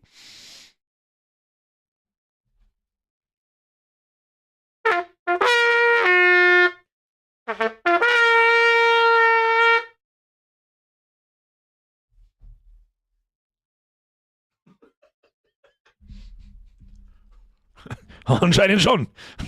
Hab ich nicht gewusst, dass die Troppi Frutti heißen. Dann Tee gibt's ja, heißt Tutti Frutti. Und Fruity Fruits gibt's auch. Und Fruity Loops gibt's. Wow, lecker, da gibt nichts Geiles wie. Es gibt nichts Geileres wie Fruit Loops. Originale Kellogg's Fruit Loops. Die sich schon so richtig asozial mit Milch vollgesaugt haben. Aber als Erwachsener krieg ich Scheißen davon. Himmelsackelzement bist du im Arsch, gute Frau! Do you realize how goddamn fucked you are? So, die schicken wir noch schnell in die Verbrennerkamera, damit nichts passiert. Troppi Frutti sind's, die mit dem Tukan, ja genau. Nur wegen Troppi Frutti, was wir die Woche schon alles gelernt haben. Oder die letzten 2 Wochen. Todespuls aus der Hölle, Alter! Todespuls aus der Hölle, du wirst dermaßen nutzen, dass es bloß noch schön wird. So, was haben wir da? Hau mich an nicht! Und quer gegenüber, Zuckerei haben wir auch noch. So, dann hören wir da noch mal rundum, das haben wir glaube ich schon gemacht, gell? Haben wir da noch irgendwas? Wo bist du noch? Sag's. Jetzt wird gleich rausgelegt. 1 gegen 5000. Die durchweichten Fruchtringerl, aber Bounty nicht mengen. Die durchgeweichten Fruchtringerl, aber Bounty nicht mengen. Was ist denn das für ein billiger Front, Alter? Das ist einfach ein Zuckerbatzen, den mag jeder. Aber Kokosflocken! Du Ekelhafter! Du Ekelhafter! Gut, dass du nicht eine Lakritzstange ins Brautjahr steckst, voll Teufel! So, 18 Kette Fette! Sitz halt! Cineminis? Ah, Cineminis mag ich nicht so. Na, da bin ich nur lieber ein Verfechter der OG Kellogg's Cornflakes. Mag ich. Was ich vor kurzem ausprobiert habe, an KitKat. Es gibt KitKat-Cerealien, haben auch nicht schlecht. Also Mizi!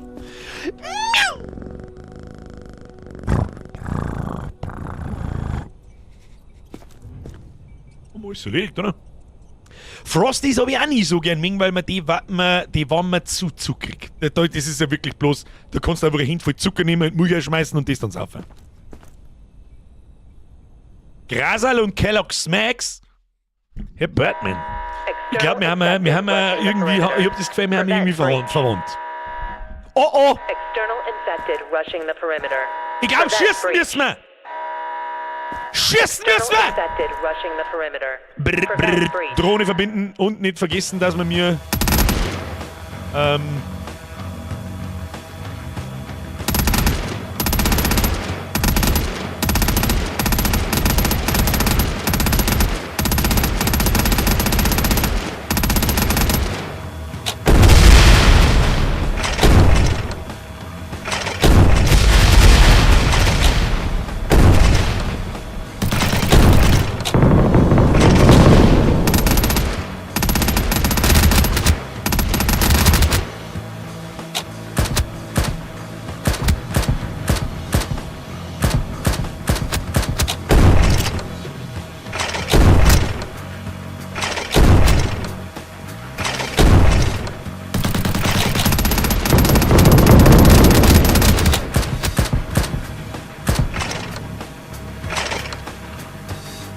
ja, schieß euch!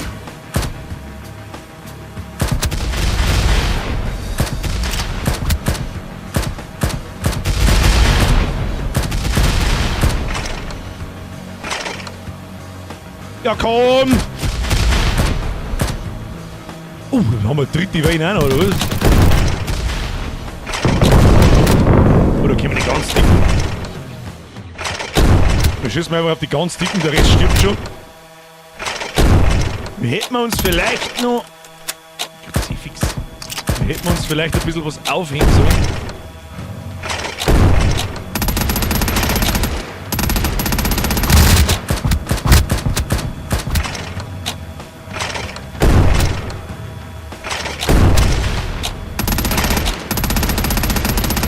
Da, was?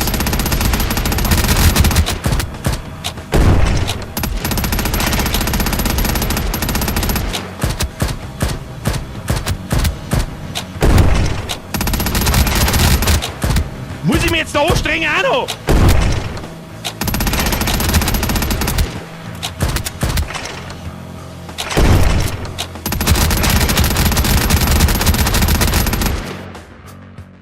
Sieg! Easy. Ihr Affen, jetzt mag ich Smacks und die sind la. Smacks habe ich auch nicht so gern mengen. Ich hab die Konsistenz habe ich schon gemengt von diesem Rice Krispies oder wie es immer, wie man sonst betitelt, aber da ist auch zu viel Zucker drin. Also als Kind, ja, jetzt nicht mehr.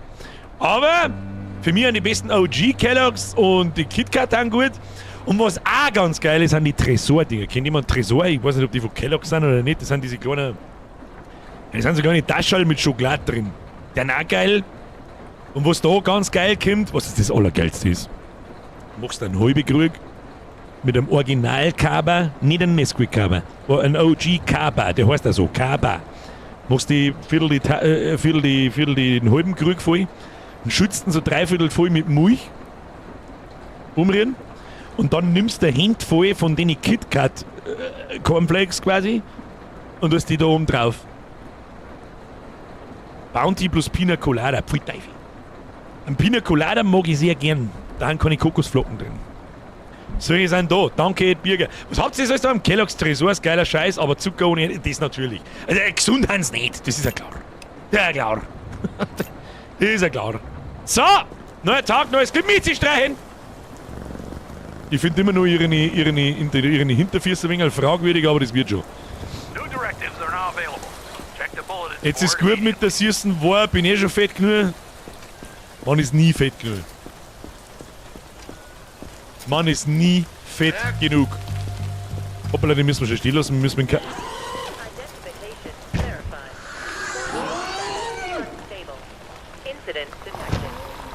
Was, das hätte ich mir sparen können, dass ich die 4 Idioten da einer sitze. Wer ist denn sie? Scarlett Sanchez. 2 Tage in Quarantäne. Grüezi fix, da war ich so kurz vor der Verwandlung. Ab in den Käfig mit dir, du Rind. Und den Rest sind wir an.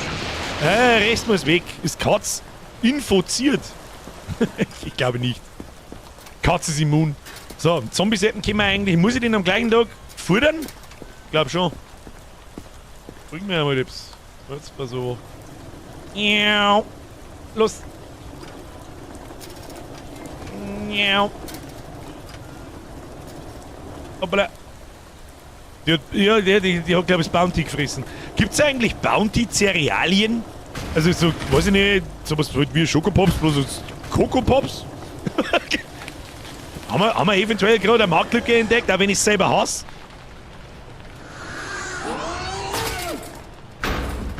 Oh, miam, miam, miam, miam. Was ist jetzt schlimmer, Bounty oder Radler? 2026 ist definitiv ein Bounty schlimmer. Wer immer noch, ganz ehrlich, wer 2026 als Erwachsener, ja, auf dem Ausweis ausreichend, Erwachsener, andere Leute immer noch Radlertrinker beschimpft und meint, das ist ein Schimpfwort und meint gleichzeitig, es ist lustig. Dann bist du geistig Behinderter! So, damit wir das ein für alle Mal klargestellt haben. Okay? Leberkasse mit Cerealien. Wo? Gibt nichts Besseres als ein eiskaltes Radler im Sommer. Wichtige Anfügung, da liebäuglich zu unseren Lieblingsnachbarn um. Gösserradler. Bei 3 Grad, wenn es draußen 35 hat. Und wer was anderes sagt, ist einfach ein geistig behinderter Vollidiot. Ich weiß nicht, ob ich es noch deutlicher machen kann. Die einzigen, die noch dümmer sind und noch behinderter sind, die Leute, die noch Videocontent 2026 über dieses Thema machen. So, mein Freund, wieso blitzest du eigentlich aus der Nase? Oh, hoppala.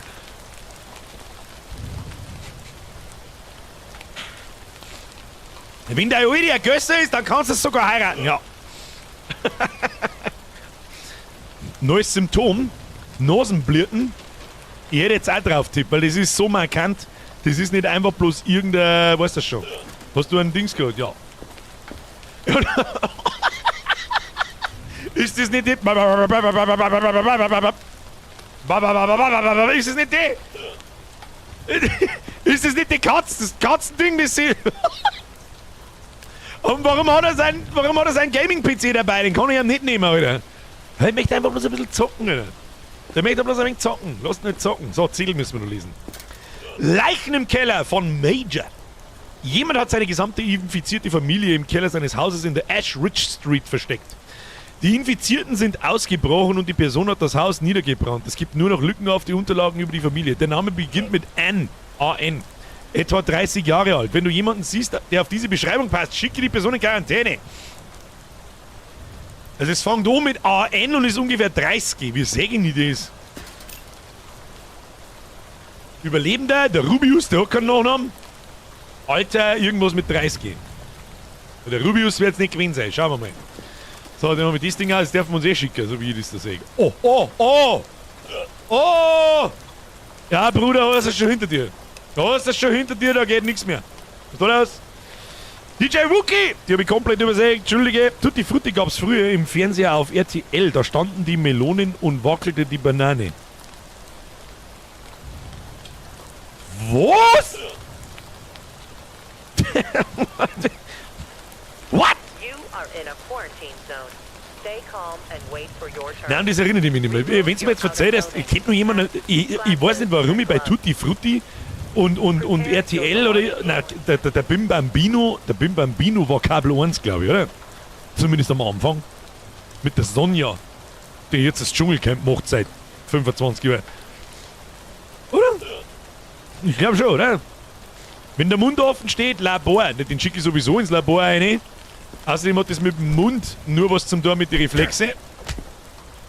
Sag ich denn? Was sag ich denn? Das heißt, wir brauchen jetzt erst einmal. Da wissen wir noch nichts, da wissen wir auch noch nichts, da wissen wir auch noch nichts. Okay, eins nach dem anderen. Eins nach dem anderen, also der Gaming-PC, das wissen wir schon. Oh, was ich jetzt mal vergessen habe, ist das Gepäck zu kennzeichnen. Und habe trotzdem ausgezeichnete Inspektion gekriegt. Das macht jetzt nicht so viel Sinn. Müssen wir mir irgendwas kaufen? Müssen wir auch nicht. Na gut. Dann schauen wir mal, wo du bist, mein junger Freund in der Baggy Pants. Dann haben wir Kratzer. Kratzer, Kratzer, Kratzer, Kratzer. Oh, fetter Bluterguss. Fett. Was ist das? Bluterguss und Ausschlag. Du bist der totale Meister. So. Au. Wichser. So nicht. So, Ausschlag. Bluterguss as fuck. Und... Ja, der Puls verrotte. Aber mein Freund... Du, oh, der ist aggro. Schau hin, wie er schaut. Der Huhn, der. So, du kommst aber nicht in Quarantäne, sondern du kommst ins Labor. Da müssen wir die zerlegen. Bis dahin machen wir den nächsten. Einer mit dir. Der schaut auch wieder so markant aus. Just check. You'll see on Als war er ein Charakter aus Dead by Daylight, hä? Herr Marvel Maniac! Troppi Frutti ist aber auch falsch. Das gute Lakritz ist im Haribo. In Colorado ist drin. Ich weiß mittlerweile schon. Troppi Frutti ist ja voll geil. Klar, kennt? Na. Zu kurzes Haar. Schauen wir mal. Temperatur. Sieht gut aus. Gepäck haben wir keins. Was sagen wir da dazu? Reflexe, sehr schön. Schauen wir da aus. Du bist voll träge, aber das ist nicht so... Oh, scheiße. Scheiße, hast du Fussi-Pussi gekriegt. Das ist nix. Fussi-Pussi. Was haben wir da noch? Wir haben eine Gürtelrose. Gürtelrose. Und 3 Pfund Letten am Knack dort. So, dann haben wir hier Herpes. Good old Herpes. Und leider Gottes einen Bissen. Und damit hast du verschissen. Oh, den anderen haben wir seine Atemwege nicht getestet, glaube ich. Hey, ja, wir sind tot sind. Tschüss dann. Kannst lang gewinnst. So. Und irgendjemanden müssen wir noch auf... Ah, im Labor. Jetzt müssen wir ins Labor. Das ist der Dwight. Oh, der Dwight war doch auch in Left 4 Dead, oder nicht? Heißt nicht in Left 4 Dead 1 oder 2 auch jemand Dwight? Der farbige. Weiß man bis heute noch nicht, was der politisch korrekte Terminus ist, aber ist ja wurscht. So, schneiden wir mal das drum aus. Labor! Let me in! Ja, da brauchen wir bloß die Nasen rausbrechen. Und dann das Ding. Easy going. Da, du fällst auch wieder lustig um. Sehr schön. Das gefällt mir mal am besten an der ganzen Gaudi. Rein damit.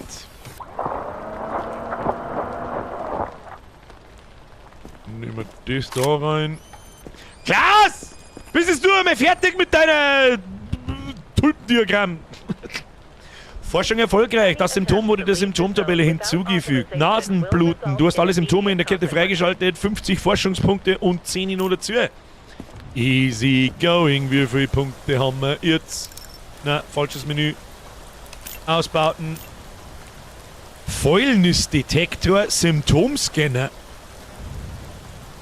Ja, bauen! Ich habe keine Ahnung, ob es das bringt. Hammer Titankopf. Erhöht Schaden gegen Zombies. Was haben wir da? Erhöht das Tempo beim Wechsel der Ebenen. Schnellere Ebenenwechsel mit dem Mattioskop. Das haben wir noch gar nicht, oder? Quarantäne, Platz für 6 Personen können wir ausbauen. Schlägt bei verdorbenen oder infiziertem Fleisch im Gepäck an. Symptomscanner zeigt die bei diesem Überlebenden vermuteten Symptome an. Ein Verdacht bedeutet nicht immer, dass es sich tatsächlich um ein Symptom handelt. Ja, was hat man sonst damit? Baus aus! So, was ist das? Das haben wir noch nicht, das Ding. Das auch nicht. Können wir das noch freischalten? Nö. Können wir das freischalten? Nö. Gut, haben wir gemacht. Jetzt ist die Frage, ist das erst ab nächsten Tag so oder haben wir die Teile jetzt oder müssen wir die extra hinbauen? Hat sich da jetzt irgendwas geändert oder läuft jetzt da was über die Monitore oder kann man da jetzt was bauen? Lass mich einmal schauen. Kontrollpunkt. Ausbauten. Kostet auch ein wenig Geld. Wir haben $20.000. Schwarzpulverdetektor schlägt bei Metall im Gepäck an. Was haben wir da? Schlägt bei Tabletten oder Betäubungsmitteln im Gepäck an. Schlägt bei verdorbenen, infiziertem Fleisch an. Zeigt die bei diesem Überlebenden vermuteten Symptome an. Ja gut, bauen wir halt einfach mal, was auch nicht. Schwarzpulverdetektor. Fralle bauen wir den! Chemikaliendetektor. Fralle bauen wir den! Fäulnisdetektor. Fralle bauen wir den! Und den letzten für 4.000. Weißt du was, den bauen wir auch gleich. Den haben wir gar nicht lange umeinander. Alles reingebaut. Das ist die Frage, ob uns Energie gelangt. Aber normal schon. Musst du ausbauen. Denk dran, Generator auszubauen, nicht, dass du zu viel Strom verbrauchst. No, glaube ich, geht's. Energieverbrauch Gebäude 18, Generatorleistung 4, also wir können noch 6 Stufen ausbauen. Schauen wir mal, die Vorräte, Kantine noch 26, heute benötigt noch 5, das passt auch. Sanikasten, Klinik-Sanikästen 2, heute benötigt 0. Das schaut doch ganz stabil aus. Einmal mal kompletten Kontrollpunkt ausbauen. Alter. So, was haben wir jetzt da alles?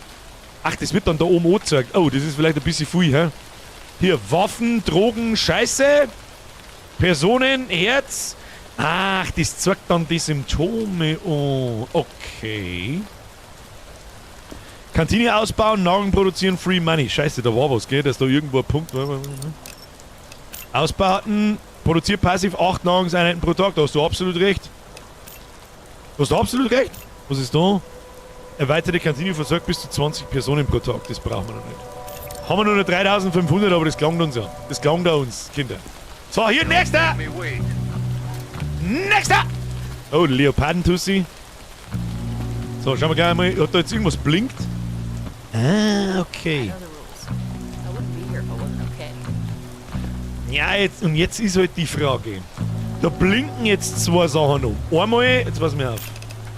Einmal die Symptome vom Aussehen. Und sie hat ja sie hat ja definitiv. Was hat's denn da im Gesicht? Das ist ein nice Symptom, das sagt ich. Also so tief dunkle Punkte haben wir noch nie gehabt.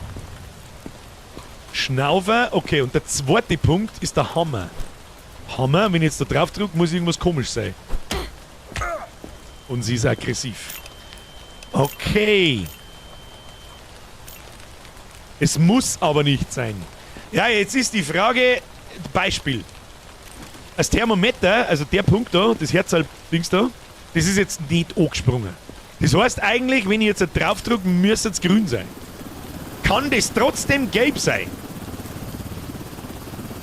Obwohl es da oben nicht blinkt. Und umdreht, wenn der Hammer da oben blinkt und ich hammer da rein und der Reflex ist ganz normal, das kann sein. Ja, dann kann ich mir da, dann hätte ich mir die Scheiße zum Ausbauen ersparen können. Wenn ich trotzdem alles machen muss. Was ist das denn für ein dummer Mist?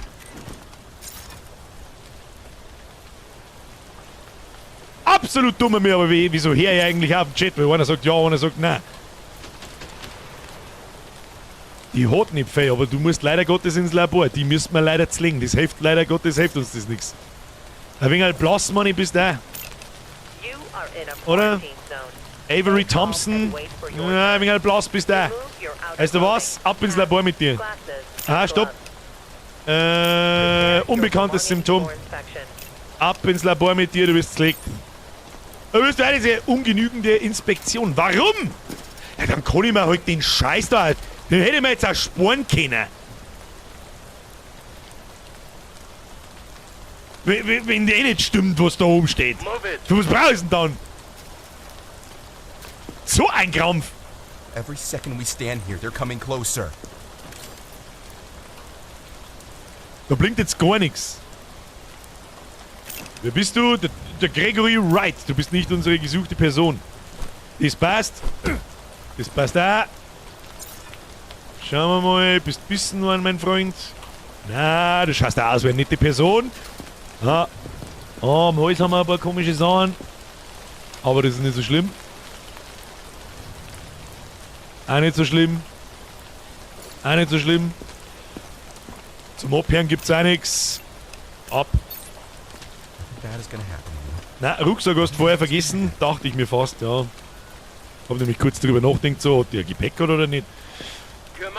Aber gut, scheißegal. Kleine Fehler passieren. So, wieder. So, zum Schnaufer abhören haben wir nichts. Machen wir die Sachen, die ein bisschen länger brauchen, machen wir als erstes. Mit 200% hier machen, weil sonst werden wir nicht fertig können. Wir werden nicht fertig. Da scheint auch nichts zum Fein. Was haben wir da? Sag ich doch. So. Wieder aggressiv. Und wir haben eine gelbe Augen. Und wenn du mich fragst, Lily Smith sucht man nicht. Wenn die 50 ist, weiß ich, Hans wurscht, aber blass bist du. Blass sind wir auch. Damit ab in die Quarantänezone. At least it's not a So, death sentence. wir sprinten wir ins Labor, jetzt legen wir die anderen rein, Alter. Mit die Gacki-Spritzel im Gesicht. Gacki-Spritzel to your face. Ausrüstung bereitgestellt. Was brauchen wir? Oh, das stinkt nach Herz, hä?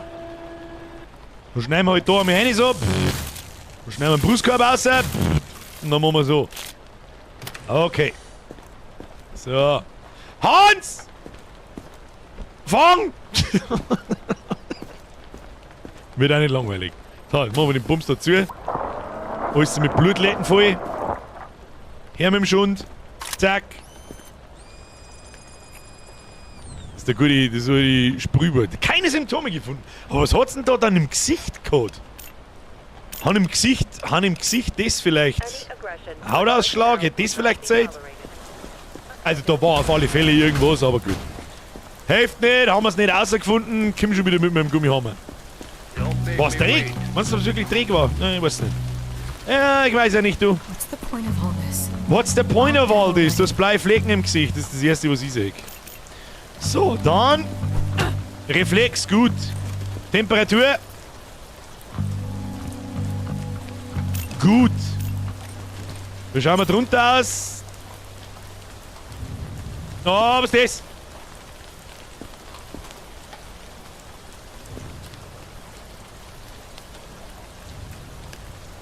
Ist das der Herpes? Schaut mir irgendwie nicht nach Herpes so. Das schaut irgendwie anders aus. Schauen wir mal noch weiter. Sonst ist da nichts, gell? Machen wir mal. Hoppala. So, zum Abhören gibt's auch nichts. Dann ist Herpes, hä? Schicken wir es weg. Ja, ausgezeichnete Inspektion. Jawohl, nächster. So, Vorhindvierer. Da haben wir nichts, da haben wir nichts. Wie schauen wir da aus? Blinken dort auch nichts. Schauen wir mal. Vorne schaut gut aus. Was haben wir da? Nein, da haben wir nichts. Schaut auch gut aus, schaut alles gut aus. Dann hier. Schaut gut aus, Temperatur, wie schauen wir da aus? Ja, das schaut auch stabil aus. Kruzifix, Namen schauen. Oh ja, stimmt. Luna Moore. Warte mal.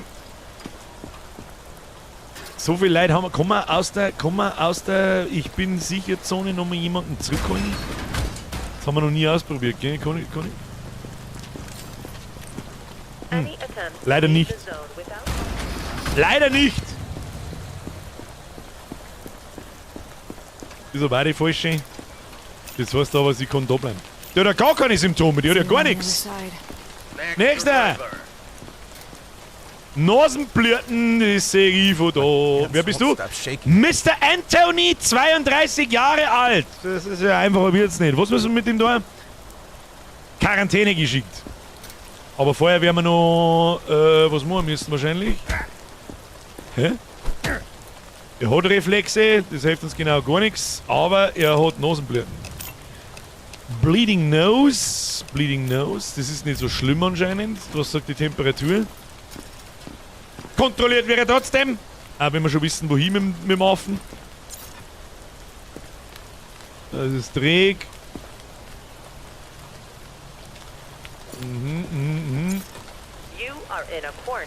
Auch wieder ein Tango. War aber nicht. Nö, ich glaube, dem fällt sonst nichts. Dann ab in die Quarantäne mit dir. No, you don't understand. 1200 für den, schau hin. Bitte schauen Sie hin. So, was hast du? Was kannst du nicht? Was ist denn mit dir? Der erinnert mich mitten in meinem... Was soll das denn? So, machen wir die... Oh, wir haben seinen Atemweg nicht abgekehrt. Wir Vollidioten. Ah, langsam schludert man. Langsam wird geschludert. Das ist nix. Schludern ist nix. Ich möchte ja auch mal sehen, was passiert, wenn da drin einer zum Zombie wird. Das würde mich interessieren. So, da haben wir nix. Oh! Nein, mich verschaut. Da haben wir mich verschaut, du. So. Haben wir auch schon gehabt. Das haben wir auch schon gehabt. Okay, leicht erhöhte Temperatur. Leicht erhöhte Temperatur. Und irgendwas am Aussehen. Also jetzt sagt mir, oh, irgendwas gibt's zum Singen, aber ich seh nichts. Ah! Ah! Was ist das? Ist halt die Frage, das ist jetzt einfach so ein schwarzer Fleck. Ist das Nekrose? Oder ist das was Neues?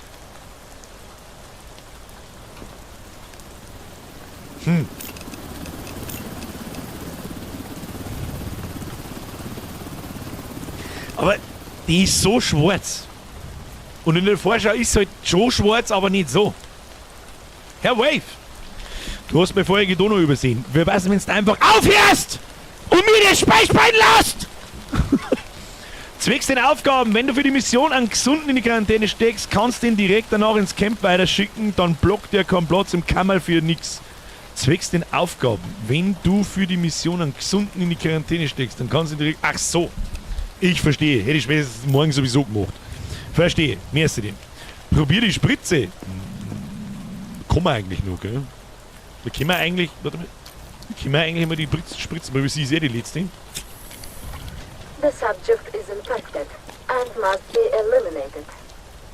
The subject is infected. Ja. Jetzt ist die Frage, ich bin mir nicht sicher, ob das Nekrose ist. Ich sag's wie es ist, das schaut so anders aus. Das ist nämlich so schwarz, da ist keine einzige andere Farbe nicht drin. Aber ich bin einfach zu faul, dass ich den ins Labor schicke. Darum diagnostiziere ich jetzt als selbsternannter Bergdoktor jetzt Nekrose und sag ab ins Kammerl. I'm so tired of this. I'm so tired of it. Ist gleich vorbei. Tu dich nicht hinunter, es ist gleich vorbei. You are in a quarantine zone. Stay calm and wait for your turn. So, und ich habe mal rauslassen, was so macht. Nasenblirten, warte mal.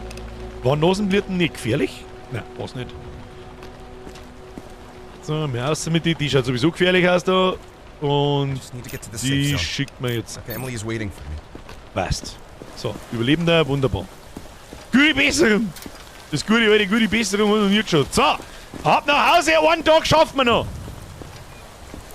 Das wäre doch gelacht. Hier. Habt ihr heute schon mal auf den Like-Button drauf gesmashed, meine Damen und Herren? Hm? Oh, es ist angerichtet. Füttere einen Zombie im Käfig. Da habe ich jetzt das Achievement gekriegt. Das haben wir doch vorher schon gemacht. Zombie schon gefüttert? Ja. An diesem Tag schon. Cool, dass die Spritzen, das direkt vor die Leute sagt, dass liquidiert werden. Ich habe eigentlich auch auf eine Reaktion gewartet. So. Ja, schreibt Leute. Plus 3. Echt. 3 von 1100. Haben auf den Like-Button gedrückt. Das ist mehr als genug. Weiter geht's. 0 Tote, 0 Dips, meine Damen und Herren. Tricks on us, cunning bastard. Snap out of it. It's not like this thing can think. A patrol ran into a girl. She calmly asked if they could escort her to safety. Next thing, she pounced on them. Took some muscle and lead to put her down. So keep your gun handy. Was für ein Gun in Handy? Was für ein Gun? Ich hab kein... You got yours too, huh? Major's been on edge all day. Heard the guys had to shoot their own commander. Some girl tore her throat open. Creepy stuff. I'm done laughing at people who sleep with a gun under their pillow. Just be careful today, okay? Okay. Bin ich gespannt. Identification verified. Quarantine status stable. Wie viele Schuss haben wir da? Unendlich, okay. Ich möchte ja wissen, was... Sie wissen schon. So, was warst du gleich wieder? Du hast zugehauen und was Kas Weiß. Ich glaube, Kas Weiß hat sich erledigt, dafür hast du jetzt gelbe Augen. Oder habe ich die vorher einfach übersehen? Nein, die habe ich nicht übersehen. Gelbe Augen aber nicht schlimm. So, wenn du jetzt nicht mehr zuhast, dann bist du ja quasi geheilt. Du Mistsau! So, dann haben wir einen Haufen Zeug zum Mal. Energy. Generell, heute müssen wir 14 kaufen, aufstocken, Max, oh nein. Achso. Wie sind wir denn? Ja, kauf voll, was soll denn der Kampf? Und wir müssen den Strom wieder einschalten. Haben wir letztes Mal auch machen müssen. Passiert! Passiert! Statt ein Thermometer, hoppala, kaputt. Was ist da los?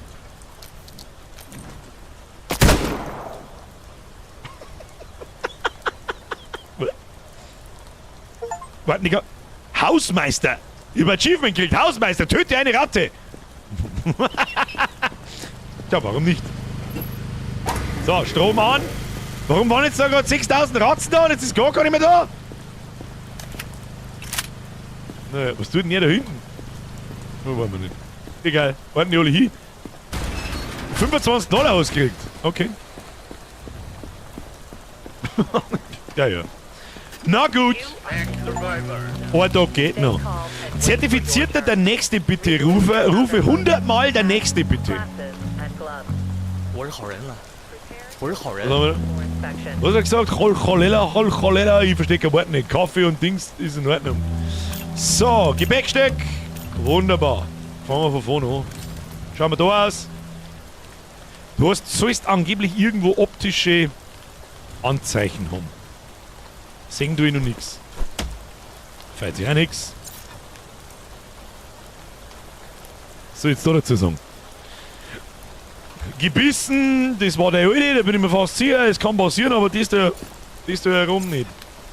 Wenn du jetzt noch Kratzer am Bugel hast, dann lasse ich die durch. Tja. Oh! Dreimal sauber einbissen, mein Freund, das schaut nicht gut aus, schaut nicht gut aus. Schaut nicht gut aus. Schaut nicht gut aus! Das ist recht optisch gewesen, ja. Haben wir da noch was zu meinen Herren? Nein, haben wir nicht. Ja, tut mir leid für dich, tschüss dann. Jet! 不对，我觉得你们在搞我。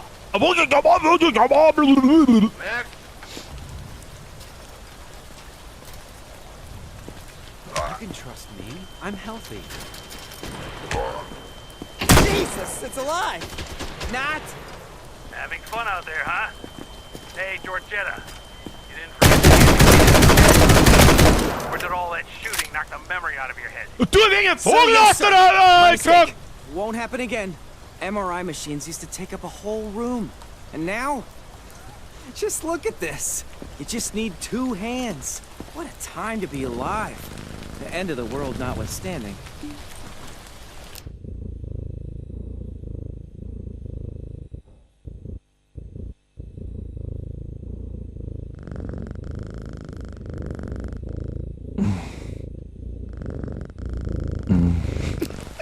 Wird nicht langweilig. Nächster! Wieso kann ich jetzt? Was muss ich denn jetzt tun? Muss ich jetzt irgendwas tun? Was ist denn das? Röntgen? Ist das möglicherweise unser Cliffhanger? Wenn die Organe intakt erscheinen und keinerlei ungewöhnliche Verfärbung oder Beschädigung aufweisen und infiziert, wenn du Abweichungen wie etwa Läsionen, dunkle Flecken oder unnatürliche Verfärbungen bemerkst. Das heißt, wenn die Lunge komische Farbe hat und so weiter, das mag ich schon. Verwende das Röntgengerät, um die inneren Organe eines Überlebenden auf Anzeichen einer Infektion zu untersuchen. Bla bla bla bla bla bla. Sagen wir oder ich bin, das müssen wir uns jetzt ausdenken. Ich bin mir nicht so hundertprozentig sicher, ob wir Quarantine Zone noch so lange, wir haben ja keinen Platz mehr. Jetzt kommt dann Resident Evil und Crimson Desert. Bis dahin wären wir sowieso nicht fertig. Jetzt ist die Frage, schauen wir uns das Ding noch an oder spielen wir es nächste Woche noch einmal oder spielen wir Mugenics? Wir haben ja eigentlich nur noch nächste Woche einen Tag Zeit für Quarantine Zone. Und ansonsten würde ich gern Mugenics ausprobieren. Das ist vom Entwickler der... Was haben die vorher gemacht? The Binding of Isaac? Also ein ultra gutes Roguelike-Spiel und das Neue muss auch brutal gut sein. Dann kriegen wir halt Mugenics nie zum Singen. Weil in 3 Monaten interessiert es keinen mehr. Oder in 2 Monaten. Weiter geht's damit oder Freitagsstream. Umfrage, kommst noch viel Story? Ja. Ja, sagen wir mal eine Umfrage. Wir machen eine Umfrage, meine Damen und Herren. Umfragezeit um Punkt 10, wenn die Leute wieder fort sind. Achtung. Das Blöde ist halt jetzt sitzt wieder jeder da und weiß nicht, was Mugenics ist. Oder nur ein Bruchteil. Ich möchte nämlich auch gerne Mugenics ausprobieren. Ich sag's, wie es ist, weil das unglaublich gut sein soll. Umfrage starten. Was der wir nächste Woche? Fragezeichen. Quarantine Zone das letzte Mal oder Mugenics? Umfrage starten. Umfrage starten. Bitte beantworten Sie die Umfrage. Das entscheidet nämlich jetzt drüber, ob wir uns das Gerät jetzt noch anschauen und den Tag fertig machen oder ob wir den Tag nächste Woche fertig machen. Und ich sag's euch gleich schon, wenn es mal mit 50-50 kommt, lasse ich mir irgendwas richtig Unangenehmes einfallen. Was richtig Unangenehmes. Was richtig Unangenehmes, wenn nicht mindestens 5% Unterschied sind. Ich habe euch gewarnt, dann ist sofort Quarantine Zone vorbei und wir spielen nächste Woche Mugenics. Ist what it is, Leute, ihr habt euch das selber eingebrockt. Und ich muss dazu sagen, Mugenics kommt übrigens von, ja, kommt's nicht, aber es ist ein englisches Wortspiel, da züchtet man Mizis. Katzen. Und kämpft dann mit denen. Und da es gerade 49% zu 51 steht, ihr habt euer Schicksal, ihr wählt euer Schicksal selbst gerade. Bis wenn so bleibt, dann spielst du Moss, ist nicht unangenehm, aber der Running Gag mal Gun. Nein, der Running Gag darf niemals Gun sein. Niemals. Da machst du sowieso, was du willst, egal bei dir Umfreund. Nein, das stimmt nicht. Nein, das stimmt nicht. Aber ihr kommt zwar wieder mit einem 50-50-Scheiß.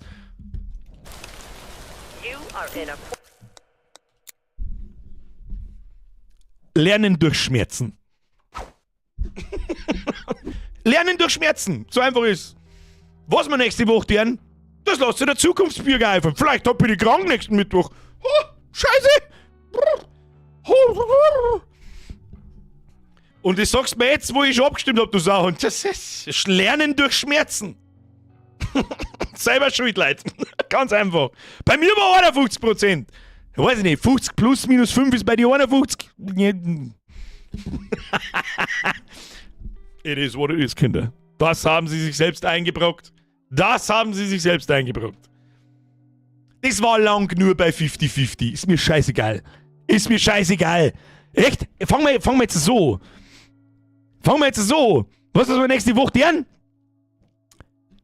Nächste Woche läuft der Stream auf YouPorn und ich lasse einen KI her und die schleudert sich 2 Stunden an. Schauen wir mal, ob das auch funktioniert. Waldbeine, Schmerz ist halb gut. Ja, schön, der Waldbeine, es gibt da mit Sicherheit sitzen bei ein paar Leute dabei, die finden das gut. Aber das sage ich jetzt freiwillig, wie es ist. Ich habe nämlich schon ein paar Mal gesagt, wenn es mal wieder einer 50-50-Scheiße kommt, dann der mir irgendwas, was keinen Spaß macht. Jetzt ist es soweit. Lernen durch Schmerz. Das muss man aus dieser Community, muss man einen 50-50-Track, den muss man rausprügeln, das hilft nicht. Warum dafür auf YouPorn? Das ist eine gute Frage, Herr Mann. Das ist eine gute Frage eigentlich. Aber wie 50-50, wenn man es vorher nicht sieht und nur einmal abstimmen kann? Freilich sagt man das vorher. Sagt man vorher das Ergebnis nicht? Es waren... Ihr braucht es mir nicht verzeihen, dass man das nicht sagt, wenn wie viele Stimmen haben wir gerade? Über 200. Locker. Auf kürzeste Zeit. 290. Und es geht 51 zu 49 aus. Komm, hau ab. Hau ab. Einfach bloß. Ist mir scheißegal, ob er das sagt oder nicht. Ihr mit einem 50-50-Kack. Ist mir scheißegal. Wenn 50, ist mir egal, auf welche Art und Weise 50-50 auserkennt. Es ist mir egal. Ich hab gesagt, wenn's mal mit einem 50-50 Scheiß kämpft, lass ich mir irgendwas Unangenehmes einfallen. And here we are. So. Es war 2 bis 3 Mal lustig, mittlerweile sind 50-50 Umfragen die neuen Franziskas. Staudi! Danke! Wobei die Franziska eigentlich schon immer noch ein bisschen zumindest. Es ist schon wieder so lange her, dass es wieder lustig ist. Okay? Für 50-50 müsste man belohnen. Herr Siebert, da bist du noch nicht lang nur dabei. Dass du den 50-50 Insider kennst. Das war 2-3 Mal, wie es der Staudi ist. Ah, schön, kann man es nicht sagen. Das war 2-3 Mal ganz lustig. Dann habe ich vielleicht noch 3-4 Mal so da, als wäre es lustig. Und ab dann war es eigentlich nicht mehr lustig. Das heißt ja nur, dass deine Community alles mag, was du tust, oder? Eigentlich schon, ja. Also ist sehr wurscht. Dann kann ich das da ausmachen und nächste Woche spielen wir Babys Ponyhof. Das darf wahrscheinlich wirklich lustig finden. Ich darf es wahrscheinlich auch lustig finden. Aber irgendwas, was richtig unangenehm zum Zuschauen ist. Irgendwas, was richtig unangenehm. Herr Phänomenal! Was tust du jetzt wieder? Mein Kruzifix. Ich sag mal so, also nicht YouTube, sondern YP, sagst, dann musst du schon mit Premium daherkommen. Du hast ein wenig einen Beitrag, dass das was wird. Herr Phänomenal, Schluss jetzt mit den Donates, Alter. Das war halt ein bisschen extrem viel. Merci dir. Ich kann immer nur und immer wieder sagen, ich hoffe Leute, die mit 50er und 100er, und wir haben auch schon mehrere gehabt, so ist nicht, die wissen hoffentlich, was sie tun, und haben das und haben nicht erst 18 oder so. Angeln in WoW ist eine richtig gute Idee, Adina. Und dabei nix sagen, sondern immer nur sagen, was man gerade tut. Ich habe jetzt auf den Angeln-Button gedrückt. Jetzt hat einer hingebissen. Jetzt drücke ich noch mit drauf. Oh, ich hab nen Fisch. Gelootet. Ich drücke jetzt da wieder drauf, dass ich die Angel auswirf. Und das 2 verfickte Stunden lang. 3. Weißt du was? 3. 3 Stunden lang. Mit dem Kerl hat's eigentlich gestraft. Herr Phänomenal, nochmal merci dir.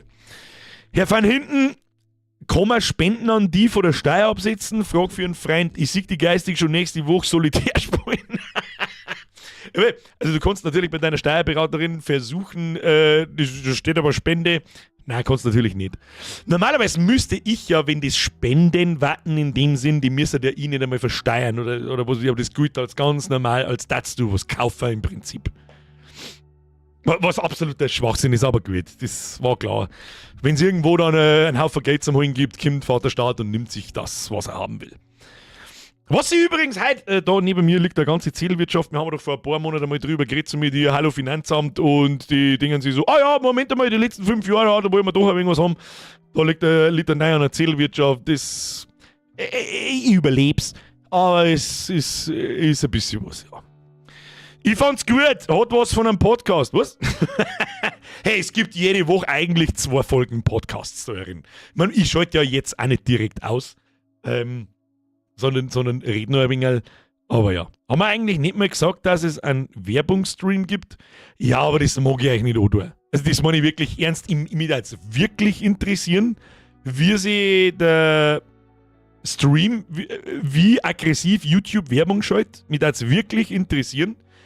Aber ich mag es ja kaum tun. Weil das kriegt was wieder die Hälfte mit. Schaltet jetzt doch wieder Werbung. Und das sind Leute, die dann im Stream, im Chat nichts sagen oder in den Kommentaren nichts sagen, sondern die singen das, die merken das, die wissen nicht, dass das Absicht und der Test ist und sagen dann, okay, dann war's das mit dir. Tschüss und kommen nie wieder. Und das Risiko mag ich ehrlich gesagt nicht eingehen. Das wäre wie Bob Ross, Tiny Little Fish, look how he's fighting. Angeln sitzen wir daneben hin, auch 3 Stunden lang. Werbungsstream gibt es höchstens, wenn wieder Weinfest war. Da weiß ich jetzt gerade nicht, was du meinst. Was ist das für eine Anspiel? Werbungsstream gibt es höchstens, wenn wieder Weinfest war. Da ist übrigens auch nicht mehr lang hin. Es ist so viel Scam-Spam in YouTube-Werbungen. Ja, natürlich. Aber die zahlen auch Geld. Das ist doch Google-Wurscht, oder? Die zahlen ja Geld genauso wie eine seriöse Werbung. Und je mehr, dass man es auspfeffern kann, desto mehr Geld verdienen YouTube. So einfach ist. Weil du nach dem Weinfest immer total fertig bist. Ja, Montag war ich auch total fertig, ich sag's, wie es ist. Wir haben am Samstag gesoffen wie die geistig Behinderten. Am Montag ist es mir richtig schlecht gegangen. Gestern war auch noch nicht so ganz 100%, aber und heute geht's wieder.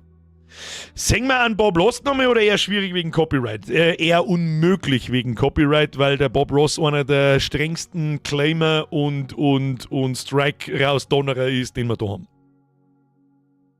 Weinfest ist gleich Bademantel umdreht. Kannst ja was einblenden, dass dieser Test ist und einmal an einem Freitag oder so eine Stunde. Lass ich nebenbei laufen und mache Stricherlisten. Das war sowieso so, dass ich da, jeder der Bock hat natürlich, dann nimmst du jetzt einen Zettel und einen Stift und jedes Mal, wenn eine Werbeunterbrechung kommt, machst ein Stricherl. Wir schreiben nicht in den Chat ein, ich habe Werbung gekriegt, weil das hilft mir nichts. Es kriegt nicht jeder zur gleichen Sekunde eine Werbung, das ist von User zu User unterschiedlich und. Ja. Aber Hauptsache der Kanal, auf dem die Werbung läuft, muss werbefreundlich sein. Ja, das kann ich sogar auch ein wenig verstehen. Weil keiner, angenommen, ich habe, was weiß ich nie, für was ich Werbung machen möchte, aber das ist ungefähr irgendwas wirklich was Seriöses, für was ich Werbung machen möchte, dann möchte ich nicht, dass das bei irgendeinem Fettsack aus dem Internet geschalten wird, der alle 5 Minuten ficken Hitler, keine Ahnung, Nuttenkinder, stirb und Schwulennetz schreit. Weißt du, wie man? Das kann ich schon auch irgendwo verstehen. Und irgendwo muss man da die Richtlinie ziehen, was ist werbefreundlich, was ist familienfreundlich und was nicht. Ich wenn YouTuber, ich darf es auch nicht anders machen. Ganz ehrlich. Und keiner da herin darf es anders machen. In dem Ausmaß und in dem Umfang, da geht es schon lange nicht mehr. Da geht es schon lange nicht mehr um das muss eine super tolle User Experience sein. Nein, das geht nur noch darum, dir das Geld aus dem Arschloch zu ziehen. Wir machen einen Blätschmerz mit dem Flasch, Geschichten aus dem Palanergarten oder nein, lieber nicht. Nein, ich darf auch sagen, lieber nicht. Machst du noch Warhammer? Momentan nicht. Momentan nicht. Bemseln. Der Bau für Pirk. Merci wieder in den 25 Monaten und dein Riss-Up. Ich kriege eine Werbung in Louis Squad. Bei Live habe ich noch nie was gekriegt. In Live habe ich ja noch die Möglichkeit, die Werbung während des Livestreams zu deaktivieren. Und solange ich das kann, tue ich das natürlich auch, weil mitten in einem Livestream Werbung schalten, wie regelst du das? Wenn ich jetzt YouTube war, kriege ich dann das, was während der Werbepause läuft, live, kriege ich das nicht mit? Oder hänge ich nach der Werbung, wenn ich jetzt eine Minuten Werbung geschaltet kriege, hänge ich im Livestream dann eine Minute noch? Dann kommt in 10 Minuten wieder eine Werbung, hänge ich dann 10 Minuten noch oder 2 Minuten noch und so weiter, dann ist kein Livestream, Mann, was ist das für Bullshit? Aber ich kann es aktivieren, manuell noch. Und merken Sie sich meine Worte, 100%ig, der Tag wird kommen. Es wird schon in meinem Dashboard wird schon immer penetrant damit. Oh, du kannst jetzt Werbung schalten. Oh, bist du sicher, dass du kannst das automatisch YouTube machen lassen? Aktivier doch das. Verdienst potenziell so und so viel mehr Geld damit. Na, fick dich, geh weg, was einfach nur Scheiße. Was hilft mir denn? Das ist, so habe ich, sagen wir mal, 11, 12, je nach Spät, manchmal auch 1500, manchmal auch in Anführungsstrichen bloß 800 Leute zuschauen. Was hilft's mir denn, wenn durch die scheiß Werbeschalterei von den 800 Leuten 400 abhauen, weil es nicht mehr zum Tabaka ist, aber Hauptsache Werbung läuft? Wow! Da mag ich behaupten, die verdienen genauso viel Geld, wenn 800 Leute da sind, dick, aber es läuft keine Werbung. Kannst du jetzt noch aktivieren? Das ist eine gute Frage. Das ist wirklich eine gute Frage, das weiß ich nicht. Warte mal. Das weiß ich nicht so genau. Uno Momento, ich gucke. Da, automatische Platzierung von Werbung anzeigen. Nee. Was ist jetzt da? Encoder verbinden, bla bla bla. Das ist Werbung, Analytics, Zuschaueraktivität. Jetzt wäre fangt schon rechts um. Jetzt wäre ein guter Zeitpunkt, Anzeigen einzufügen. Je mehr Zuschauer die Anzeigen ansehen, desto mehr verdienst du als Creator damit. Versuch es einfach mal. Unterbrechung starten, Highlight-Video erstellen, Stream-Markierung hinzufügen, teilen. Ich kann es nicht aktivieren, dass es automatisch läuft. Das, glaube ich, geht nicht mehr, sobald der Stream live ist. Aber ich habe einen Knopf, wo ich jetzt manuell eine schalten könnte. Aber es ist halt Schwachsinn. Weißt du, wann man das einmal tun kann? Wenn wir mir an einem Freitag da sind und ich gehe zum Bieseln oder sonst irgendwas, dann drücke ich vorher auf den Knopf drauf. Das tut keinem weh, das interessiert keinen. Und eher können wir es so sagen, ziehen wir YouTubers Geld aus der Nase. Je mehr Leute das da eine Werbung kriegen, desto besser für alle. Aber gut. Wie ist denn das bei Werbung im Stream? Kriegt man das als Mitglied dann trotzdem gezeigt oder brauchst du dann YouTube Premium? Das ist eine gute Frage, das weiß ich nicht. Ich habe noch nie während dem Stream Werbung aktiv gehabt. Aber ich kann mir sehr gut vorstellen, wenn du YouTube Premium hast, kriegst du keine Werbung. 100%ig nicht. Egal auf welchem Kanal. Aber wie das als Mitglied ist in meinem Kanal, und ich finde, so sollte es sein, dass wenn du in meinem Kanal Mitglied bist, so jetzt du von meinen Videos und meinen Streams keine Werbung kriegen. Das war eigentlich ein ultra geiles Feature, aber YouTube wird ja Idioten-Depp, wenn es das dort hatten. Sag jetzt aber, also aus monetärer Sicht da das nicht. Sieht man als YouTube-Premium-Besitzer eine Werbung, wenn du einschaltest? Nein, kann ich mir nicht vorstellen. Jo, her mit dem Werbestream, findet man alles raus. Das hat einen komischen Beigeschmack, das gefällt mir nicht. Weil da ist es ein einfaches mir vorzuwerfen, ja, das tut er jetzt bloß, damit er einen Zehner mehr aus dem Stream rauskriegt. Und mehr ist es nicht. Ich sag's wirklich, wie es ist. Und in die Streams brauchten 100.000 Aufrufe oder sagen wir mal Im Schnitt haben meine Streams am Schluss so nach einer Woche mit Besuchern im Livestream, mit euch jetzt alle und mit dem ganzen Nachschau-Squad und so, meistens zwischen 5.000 und 10.000 Aufrufe. Und Werbeumsatz, da liege ich ja nicht, ist bei 10, 20 Euro pro Video. Das ist jetzt nicht nix, nicht falsch verstehen. Ja? Aber es ist verglichen mit anderen Sachen, das ist mir einfach wurscht. Deswegen ist er eher ein Gaudi, da ist er einmal Stream entmonetarisiert, ja und das meine ich mit, ich lasse mir da meinen Mund nicht verbieten, bloß weil ich hier Kacknudel-Fick-Fotze 8 hoch 1000 sag und zack ist der Stream gelb und dann wären das die 10, 20 Euro, 2 bis 5 Euro. Da kann ich scheißen drauf. Das ist mir scheißegal. Interessiert mich nicht. Lieber die Donuts vor der Community, da brauchst du keine Werbung. Das ist aber, das ist jetzt blöd, aber ja, genau so ist es eigentlich. Ich brauche da auch so keine Werbung auf den 20er. Na gut, das ist auch 50er in der Woche. So ist es nicht. Wenn wir am Freitag noch mit dazu streamen, wo der Stream Überlänge hat, ist sogar ein bisschen mehr in der Woche. Natürlich ist das nicht nix. Aber das ist mir zu wenig Geld, damit ich meine Fotzen halte. Damit die nicht gelb werden oder rot werden. Und schon gleich gar kein Grund für mich, dauerhaft während dem Stream auch noch Werbung zu schalten. Das weiß ich nicht. Quelle, ich hab's seit x Jahren und sehe nur Werbung, wenn ich angemeldet bin. Abgemeldet bin. Also kriegst du keine Werbung bei mir im Kanal, wenn du es auch anschaust, oder was? Dono schadet keine Werbung schon. Das gibt, ich meine, ich möchte ja wirklich, in meiner Welt ist nur so, ich möchte die Erfahrung des Zuschauers, also von euch, so angenehm und gut gestalten, wie es geht. Ja, bauen wir eine Werbeunterbrechung ein, und YouTube baut hier alle 3 Minuten eine Werbung ein. Nicht mehr alle 10 oder alle 15 Minuten, alle 3 Minuten kriegst du dann eine Werbeunterbrechung, das garantiere ich dir. Wie es während einem Livestream ist, weiß ich nicht, das haben wir noch nie ausprobiert. Aber jeder, der im Nachschau-Squad sitzt, nochmal, ich mache das nicht mit Absicht, das macht YouTube von selber, die scheißen alle 2 bis 4 Minuten einen Werbeblock rein.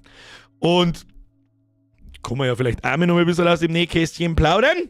Das schaut da auch nicht. Ein bisschen 5 Noob-Sekunden.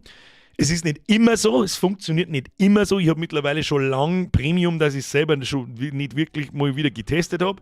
Aber es war mal eine Zeit lang so, du kriegst ja dann überspringbare Werbung. Und wenn du die wegdruckst, geht schon als Video sofort wieder weiter. Aber stellst jetzt so eine Timeline vor, so von 10 Minuten und alle 2 Minuten ist ein Werbeblock drin. Und wenn du da reinfährst unterm Schauen, dann überprüft YouTube, okay, wie oft haben wir die in die letzten x Minuten mit Werbung genervt oder wie viel Werbung hast du in Sekunden angeschaut vom letzten Werbeblock?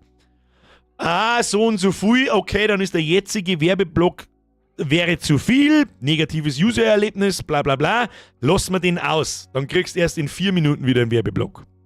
Wenn du Glück hast, sogar erst in 6. Wenn du das Zeug aber alles wegdruckst, dann kriegst du garantiert in 2-3 Minuten den nächsten Werbeblock wieder. Und wenn du da wieder alles wegdruckst, kriegst du den Werbeblock in 4 Minuten wieder. Und wenn du das wegdruckst, kriegst du den Werbeblock in 6 Minuten wieder. Darum ist meine Empfehlung, nicht damit ich mehr Geld kriege, ob ich da jetzt 5 Euro und 2 Cent oder 5 Euro 4 Cent aussuche, weil du jetzt die Werbung 10 Sekunden angeschaut hast, das interessiert mich einen Scheißdreck. Aber wenn du den ersten Werbeblock, den du kriegst, anschaust ohne Wegdrucker und wenn er 5 Minuten dauert, das gehört eigentlich auch mal ausprobiert, wenn er 5 Minuten dauert, was dann ist, dann kriegst du und überspringst eventuell die nächstkommenden Werbeblöcke und wirst bloß alle 10 Minuten, Viertelstunde oder was genervt. Glaube, da YouTube immer aggressiver wird mit Werbung. Ja, und das hat er noch nicht beendet. Das sage ich dir, wie es ist. Mit der Aggressivität. Kann natürlich sein, dass das auch, wie soll ich sagen,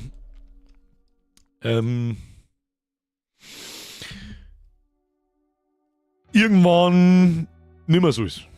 Egal, ob du überspringst oder anschaust, alle 3 Minuten Werbeblock ist Werbeblock. Und der Moment wird irgendwann kommen. Premium-Vorteil, 970 Stunden YouTube Music statt Spotify geht auch. Warte mal, wie schaut's da bei mir aus? YouTube. Premium-Vorteile.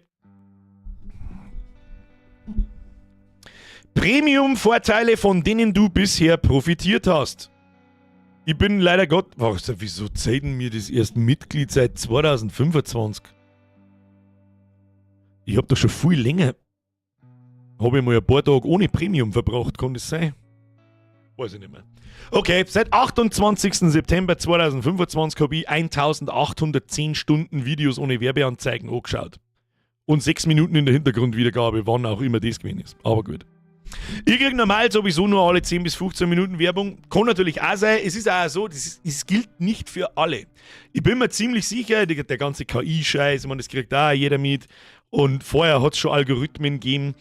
Es wird nicht für jeden User, der sich auf YouTube aushält, die gleiche Art und Weise Werbung geschaltet. Deswegen ist Google ja auch so narrisch auf eine Daten. Wo klickst du hin? Was schaust du dir an? Was schaust du dir lang an? Was schaust du dir gar nicht lang an? Wo drückst du auf Like? Wo drückst du auf ein Dislike? Und das ergibt über Jahre ein User-Profil, wo man rauslesen kann, für was du interessierst. Da gibt es jetzt natürlich Leute, die sagen, oh mein Gott, der böse Google-Mann, der hat so viele Daten von mir. Also ja, du trottel jetzt nie ein Handy kaufen dürfen, aber das sage ich dir dann, wenn du etwas älter bist. Und ich sage es ehrlich gesagt ganz anders, denn was Google will, die verdienen ein Geld mit Werbung und mit sonst eigentlich fast nichts. Je besser dein Profil ist, desto besser eine Werbung kann dir Google ausliefern, die zu dir passt, die dich interessiert. So sehe ich. Natürlich hat alles seine Vor- und Nachteile und eine Medaille hat immer 2 Seiten, aber es ist, was es ist. Und deswegen haben die so scharf auf deine Daten. Darum ist Facebook so fucking wertvoll oder war wertvoll. Ich klick, da musst du mal drauf aufpassen, das tue ich zwar schon lange nicht mehr, aber bei Facebook finde ich es extrem auffällig. Da hast du deine Timeline. Da scrollst du durch. Und immer wieder mal kriegst du Posts von völlig fremden Leuten, von völlig komischen Themen, da wo ich mir denke so, hä? Wo kommt das her? Was soll das? Und wenn du diese Posts, du musst das noch nicht mal anklicken, wenn du 3 Sekunden zu lange diesen Post im Zentrum lässt und dann weiter scrollst, kriegst du zu dem Thema, was du da hast, einen Post nach dem anderen. Und das hört wieder auf, wenn du einfach vorbeiscrollst, oder wird immer schlimmer, je länger du dort stehen bleibst. Und. Aber das ist wahrscheinlich bloß die Spitze des Eisbergs, das, was man selber so mitkriegt. Aber gut. Der Toni! Merci für den Sixer. Deine Streams sind ja Hobby und Belustigung und nicht dein Job. Warum solltest du Werbung schalten, wenn du nicht willst? Die möchten schon. Brauchen wir nicht schmeißen. Und ich muss auch ganz ehrlich sagen, ich glaube, ob das hier noch ein Hobby ist nach 9 Jahren, ich jetzt eher als es ist, macht dein Hobby zum Nebenberuf. So darf ich es eher sagen. Und mittlerweile da haben wir auch schon ein paar Mal drüber geredet, wir haben es so, ich meine, ich sage das ja selber, wie viele Leute das da drin mit einem kleinen Namen sitzen. Das sind alles Leute, die hier eine Mitgliedschaft machen. Das ist ein monatliches Abo, da wird keiner gezwungen dazu. Aber ich sehe halt, wie viele Leute das sind und ich hab für mich das Gefühl, die Leute, deren das nicht so Gaudi, die haben halt dann auch eine gewisse Erwartungshaltung und ich hab das Gefühl, dass das, wie soll ich sagen, dass ich in einer gewissen Bringschuld irgendwo bin. Und natürlich schaue ich das wirklich? Eigentlich nicht. Eigentlich nicht.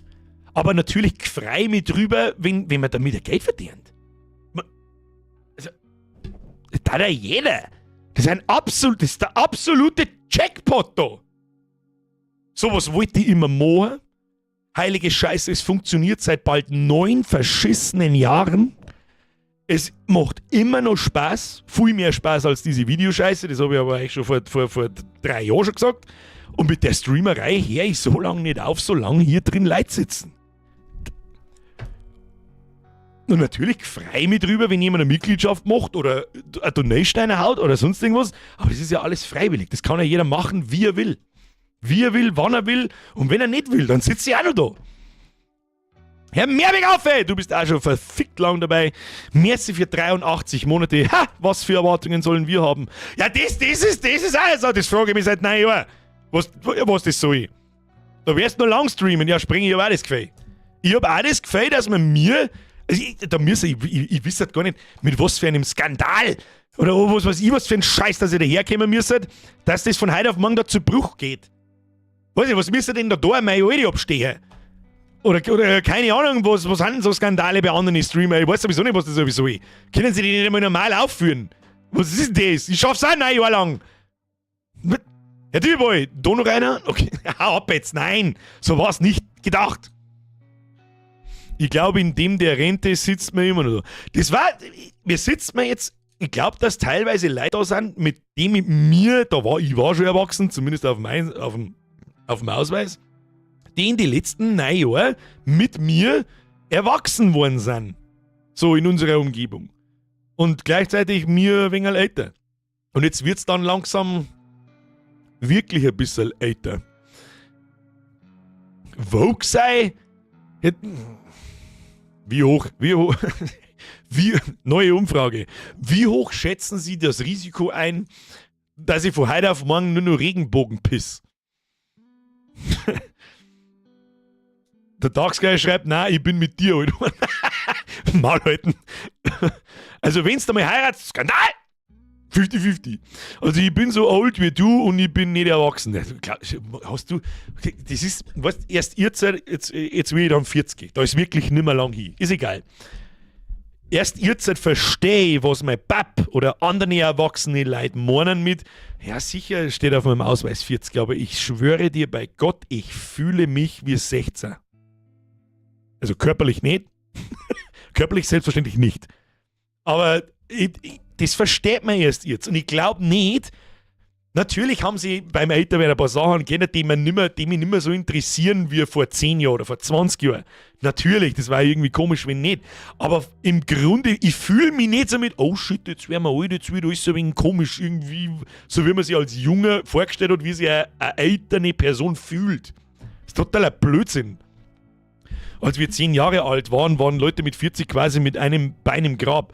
Ja, das denken wir hier, weißt du, was wir hier oft denken? Ich hoffe, da gibt es einen Begriff dafür, glaube ich. Da gibt es irgendeine psychologische Geschichte oder keine Ahnung. Geht's nur mir so? Ich schaue halt relativ wenig Fernsehen, aber ist ja wurscht. Aber wenn ich irgendjemanden im Fernsehen sehe, irgendeine Person, die ich nicht kenne, oder ist ja wurscht, nehmen wir mal, was weiß ich nicht, irgendeine Person. Und die schaue ich an im Fernseher drinnen, dann denke ich mir so, Bruder, du bist ja mindestens 40 oder 50. Und dann kommen doch diese Bauchbinden meistens, wo dann ein Name dort steht und dann steht in Klammern dahinter 28. Dann schaue ich die Person so an, dann versuche ich mich, ich habe gar keinen Spiegel nicht da, und dann denke ich mir, ich schau doch jünger aus wie diese Person und die ist 12 Jahre jünger wie ich, was? Kennt man dieses Phänomen? Geht's da bloß mir so? Schmidbauer Mani, 28, Schichtarbeiter. Du schaust nicht aus wie 39, eher wie 30. Was meinst du, was los ist, wenn ich mir mein Bart aus dem Gesicht rasiere? Kann ich bringen, schau ich wirklich aus wie 25 wahrscheinlich. So alt wie man morgens beim Blick in den Spiegel ausschaut, wird man eh nicht. Ja, ist bei mir auch so, verstehe ich voll. Das Schlimmste ist, dass ich gemeint habe, wenn ich erwachsen bin, habe ich alles im Griff und es ist halt einfach gar nicht so. Das ist ein schön, da denke ich oft drüber nach. Da denke ich wirklich oft drüber nach. Ja, der Nuvius. Ich kenne dich, nein, du kennst mich nicht. Deine Videos und deinen Content seit, okay, das ist was anderes, Entschuldigung, ich habe die unterbrochen, bevor ich überhaupt fertig gelesen habe.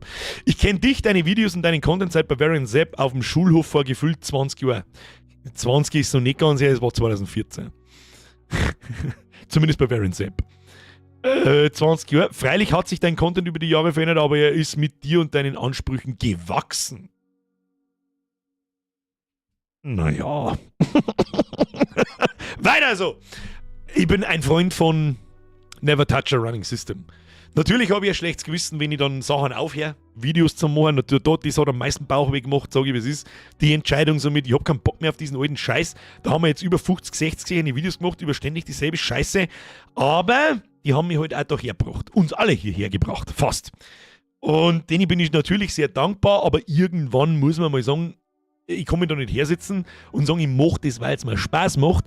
Aber jetzt Video, das ich mache, ist eine absolute Höllenqual. Bloß damit es weiter Abos einer schwarbt und weiter, was weiß ich, noch mehr. Das tue ich halt nicht. Und da überwiegt bei mir der Kruzifix. Ich habe keinen Bock auf den Scheiß. Anstatt da jetzt, jetzt musst du aber. Ich schaue heute noch deine Videos. Da gibt es viele, die das heute noch tun. Meine Videos haben alle durch die Bank immer noch jeden Monat Aufrufe. Immer noch. Videos halt, wo du Spaß hast. Diablo Immortal einfach gut gemacht. Sowas natürlich. Weißt du, was mir Spaß gemacht hat? Was mir richtig, richtig Spaß gemacht hat. Weil es einmal einfach so was anderes war und ja. Die 2 Videos nach der Sommerpause. Das Battlefield-Video und das Arena Tarkov-Video. Einfach über Sachen aus der Gaming-Welt schmatzen. Ich befasse mich so gern mit den Sachen. Ich glaube, ich habe einigermaßen Erfahrung gesammelt, die letzten 30 Jahre, 35 Jahre fast, dass ich glaube, ich eine Meinung dazu haben darf, auch wenn ich kein gelernter Journalist bin oder Spieletester bin oder sonst irgendwas. Aber ich darf mich gern über so Sachen einfach unterhalten, was so in der Spielewelt los ist. Zum Beispiel hätte ich gern so ein kleines Kruzifix letztes Mal gemacht mit... Wie heißt das, wo die Roboter-Dinosaurier umeinander rennen? Laber jetzt erst, dass ich einigermaßen mich damit beschäftige und befasse und so weiter und kann man dann Forbidden West, das war der Untertitel. Fuck, wer heißt denn das Scheißgespräch? Das haben wir sogar im Streamer mal ausprobiert, das war halt wieder 0815 Open World Rotze, aber gut. Wer heißt das denn? Horizon Zero Dawn, dankeschön. Horizon, da kommt doch dieser, Ark hätte ich gewusst, weil Ark hasse ich auf den Tod. Horizon Zero Dawn, dankeschön. Was für mich ein ganz großes Thema ist momentan, worüber ich oft nachdenke. Und mich frage, warum eigentlich? Ja, weil mir Gaming nun mal am Herzen liegt, das ist mein Lieblingshobby, hallo. Und zwar das Thema Uglification und Pussification. Ich kotze nur noch. Beispiel World of Warcraft. Wo Craft? Ich sag bloß nur Behinderte. Und Politikvideos, bist du besoffen, oder? Ich sag's ganz ehrlich, Herr Philipp der Vlogger, Politikvideos, ganz ehrlich. Sicherlich habe ich schon mit drüber nachgedacht. Natürlich habe ich das. Aber dann sehe ich die Hälfte von euch nie wieder. Dann sehe ich die Hälfte von euch nie wieder. Kann mir aber auch ganz gut vorstellen, dass man ganz furchtbar schnell doppelt so viel Leute warten wie bisher. Das hört sich jetzt ein bisschen arrogant an, aber das ist in den Gefilden nicht schwierig. Sag jetzt einfach, wie es ist. Das glaube ich ist nicht schwierig. Nimm mein Kruzifix-Format und bau das. Ich brauche bloß jeden Tag einmal ein Bild aufmachen oder irgendwas. Nimm mir drei Headlines außer, zerreiß die 3-4 Minuten in der Luft und ich garantiere dir, Ende des Jahres hätten wir 250.000 Abos. Im Kruzifix-Format. Das garantiere ich dir. Was passiert dann? Die Hälfte von euch ist nicht mehr da, die anderen Hälften finden es lustig und dann bringen wir Leute hier in die Community rein, die wollen wir hier nicht. Die wollen wir nicht. Die wollen wir hier nicht. Ich habe diesen Kanal hier begonnen aus dem gleichen Grund, warum sie eine alten 3 Pfund Schminke in die Fresse schmieren.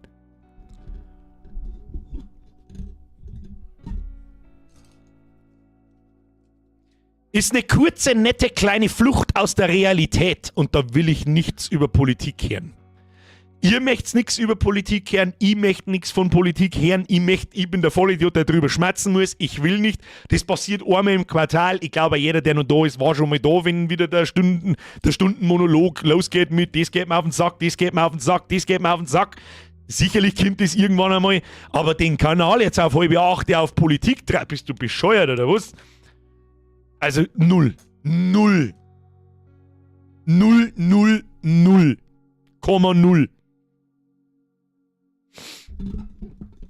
Escapism FTW. Schau, für mich ist das ja auch eine nette kleine... Was meinst du, warum ich den ganzen Tag mein Dreiviertels Leben vor dem PC verbracht habe? Es ist eine nette kleine Ablenkung aus der Realität. Und darum gefällt es mir hier so gut. Hier kann ich tun, was ich will. Da gehe ich keinem auf den Sack. Ich tue keinem weh. Mir tut keiner weh. Ich kann Blödsinn labern. Manche Leute finden es nur lustig. Und fertig. Der Mr. White schreibt, auch wenn ich politisch ziemlich so ticke wie du, wäre ich weg. Ich bin so froh, dass du es nicht machst, weil ich es genieße, dass ich mit 2-3 Stunden Ruhe habe davon. Und das habe ich von Anfang an so gesagt und genauso wird es weitergehen. Sag ich dir, was ist. Ich mag mir auch nicht da. Außerdem kriegst du wirklich irgendwann.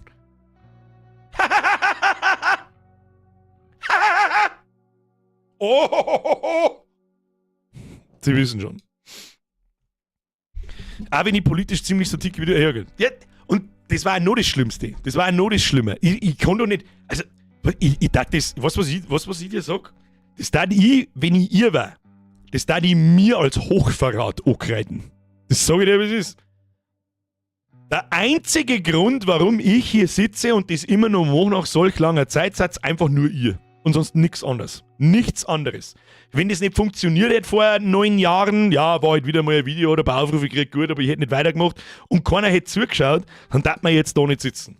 Alles, der ganze Scheiß da, der silberne Playbutton da hinten, sämtliche zeichneten Poster, Erinnerungen noch und nöcher, keine Ahnung, Dinge, die passiert sind und wir natürlich hat sich mein Leben dadurch auch verändert, ein wenig, das ist eh klar, werden alle nicht passiert und zum Positiven verändert im Übrigen, wenn es nicht da war. Und jetzt käme ich nach knapp 10 Jahren auf die Idee, dass ich einen Kanal auf 7:30 drehe und jedem bloß noch auf den Sack gehe.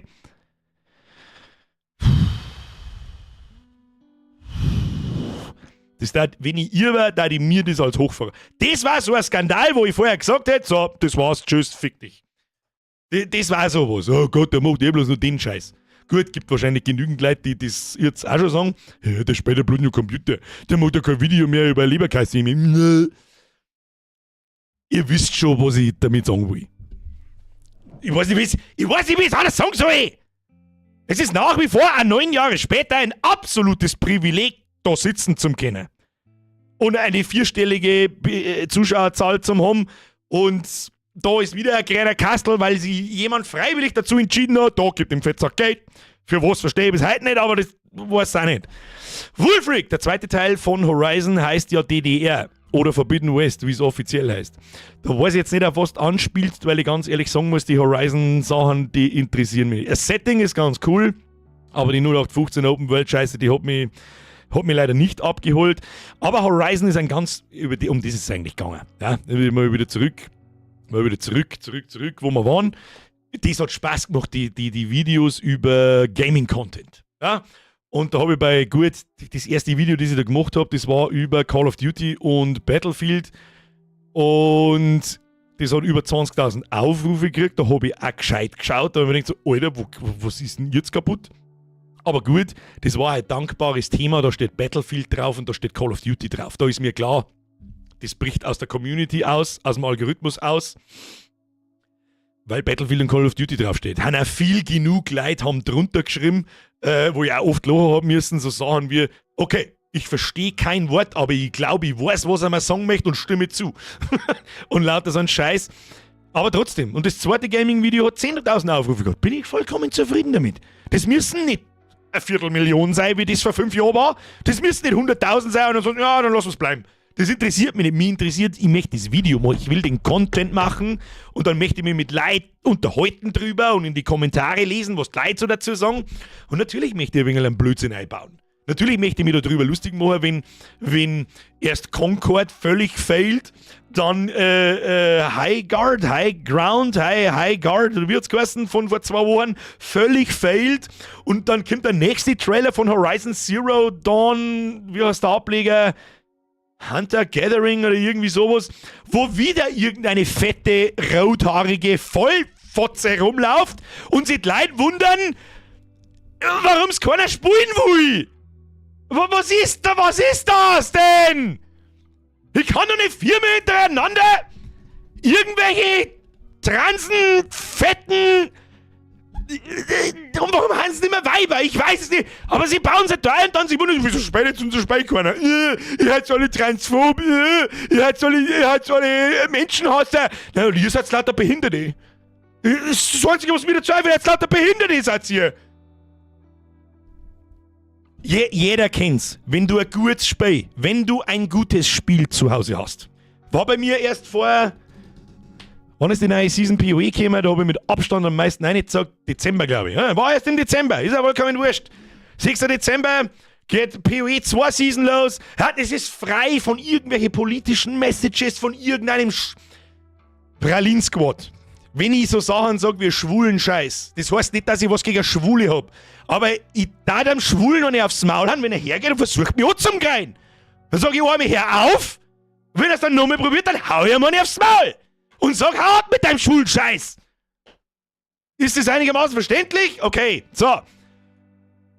Da stehe ich auf in der Früh Wach auf und denk mir, boah geil, ich mag zocken. Ja, fuck, muss noch das machen, muss noch das machen. Aber währenddessen ich arbeite oder irgendwas Unangenehmes tue, sitze ich da und denk mir im Kopf drin aus, was kann man mit dem Bild machen und da kann man noch das machen und so weiter. Dann komm ich heim, zack, wie ein Vergaster, geh ins Bett, leg mich ins Bett und denk sofort weiter. Ja, was kann man mit dem Bild machen? Stimmt, das war cool, das kann man eigentlich mal, das haben wir gestern in einem Video gesehen eigentlich, wieso haben wir das nicht probiert heute? Ja, das machen wir morgen. Und irgendwann schlafst du ein. So. Jetzt stell dir Folgendes vor. Du sitzt in der Arbeit, es ist 8 Uhr in der Früh und du weißt, du musst bis um 6 Uhr da herin sitzen. Ich kann mir nicht vorstellen, dass jemals jemand... Jetzt pass auf, das muss ich jetzt hier da. Horizon Zero Dawn New Game. Warte mal. Bilder. Wie heißt denn dieser Scheiß-Ableger? Damit ihr ungefähr wisst, von was ich überhaupt rede. Horizon Zero Dawn Gathering, Magic the Gathering. Wie heißt denn diese Scheiße? Das wird noch nicht einmal in Google vorgeschlagen. Wahrscheinlich, weil es noch nicht einmal irgendjemand sucht. Wie heißt das? Na, Steffi heißt es nicht. Um Gottes Willen, Steffi, hauen Sie sich in die Federn bis nächste Woche. Aber das mag ich jetzt noch schnell loswerden. Sie nennen dich Rassist, aber nie Lügner. Ja, Philipp, der Vlogger, das glaube ich war schlauer, als das selber weißt. Horizon Hero Shooter, ja, probieren wir es mal so, das ist ein guter Punkt. Horizon Zero Shooter, oder Hero Shooter. Wie heißt denn dieses Mistgespräch? Heroes Gathering! Ich kann mir nicht mehr einen Namen merken, weil er so behindert ist. Horizon, das habe ich schon wieder vergessen, da muss ich wieder zurück, warte. Hunters Gathering. Horizon Hunters Gathering. So. Wo ist die Fette? Meme. Machen wir ein Meme auf, da ist mit Sicherheit irgendwo die Fette. Wo ist die Dicke? Oder haben sie es schon aus dem Internet löschen lassen? Das ist klar. Warum ist das klar? Finde ich jetzt da kein Battle nicht. Sie fix.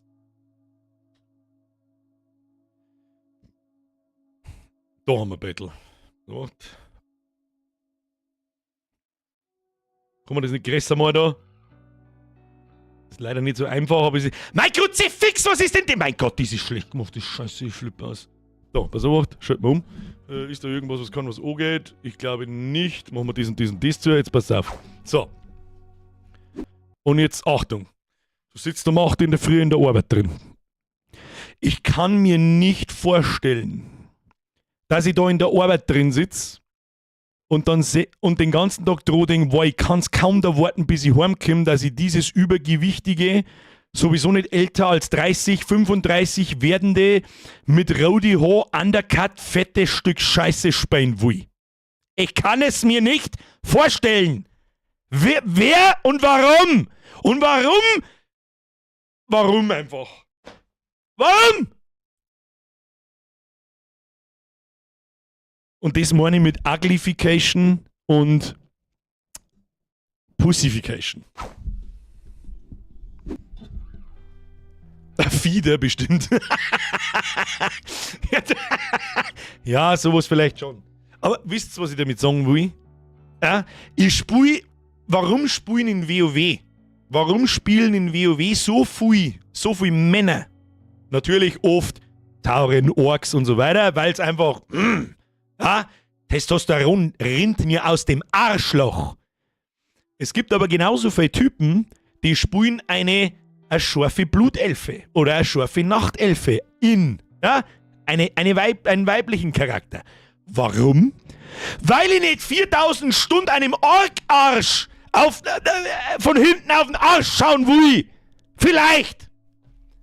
Und jetzt kämen sie auf die Idee, ja, wir müssen aber auch die adipös übergewichtigen repräsentieren, weil die sind 0,01% der Bevölkerung und die fühlen sich sonst unterrepräsentiert. Ja, halt dein Maul. Halt dein Maul. Ich verlange einem Spiel auch keinen ekelhaften, schwitzigen, porterten Fettsack. Ich red von mir. Den verlange ich auch nicht.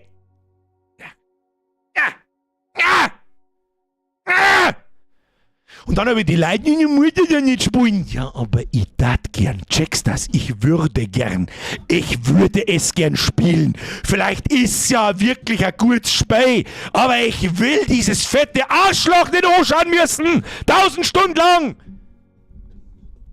Mach halt ein normaler Job. Genauso wie in WoW.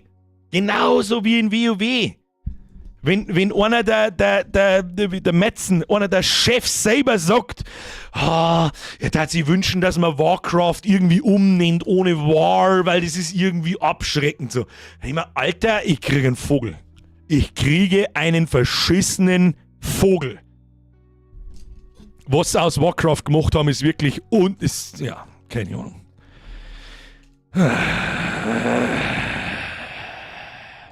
Da bin ich grantig einfach. Die Mutter nicht spielen. Ja, du musst auch nicht deinen Kommentar dazu abgeben. Ich müsste das auch nicht, aber ich tue es trotzdem. Ich hätte nämlich gerne ein gutes WoW, nämlich ein gutes Warcraft, so wie ich damit aufgewachsen bin. Da kommt nämlich der Ork, der packt dir am Schädel, schneidet deinen Schädel ab und wirft ihn hinter in Luft. Finde ich toll. Ist ein tolles Universum. Und jetzt, wenn ich mir Warcraft den ersten Trailer oder den letzten Trailer anschaue, und geht irgendeine dumm grinsende Blutelfe nach Orgrimmar so rein, so und dann läuft irgendeine Gruppe von Orks vorbei, die irgendwas fallen lassen, so und dann geht's weiter. Wann ist denn das passiert? Sag ich dir was?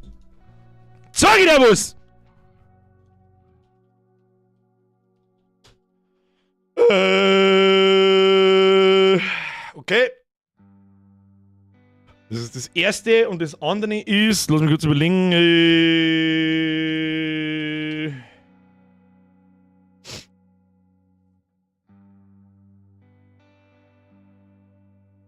was ist jetzt da? Hallo YouTube-Video!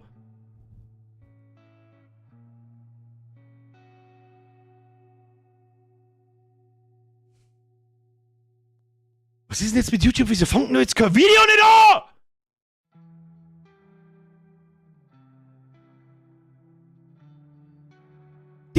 Weiß ich nicht, haben sie jetzt zugehört? Darf ich es eigentlich nicht sagen? Ich habe einfach einen schwarzen Monitor da. Bist du bescheuert? Haben wir jetzt einen kompletten Schlaganfall oder was? Einmal probiere ich es noch.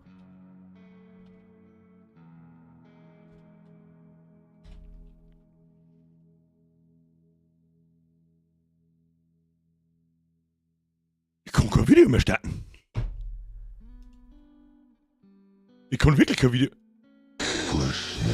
Shorts gängen, ja, das ist wichtig. Scheiß Brainrot, Scheiße.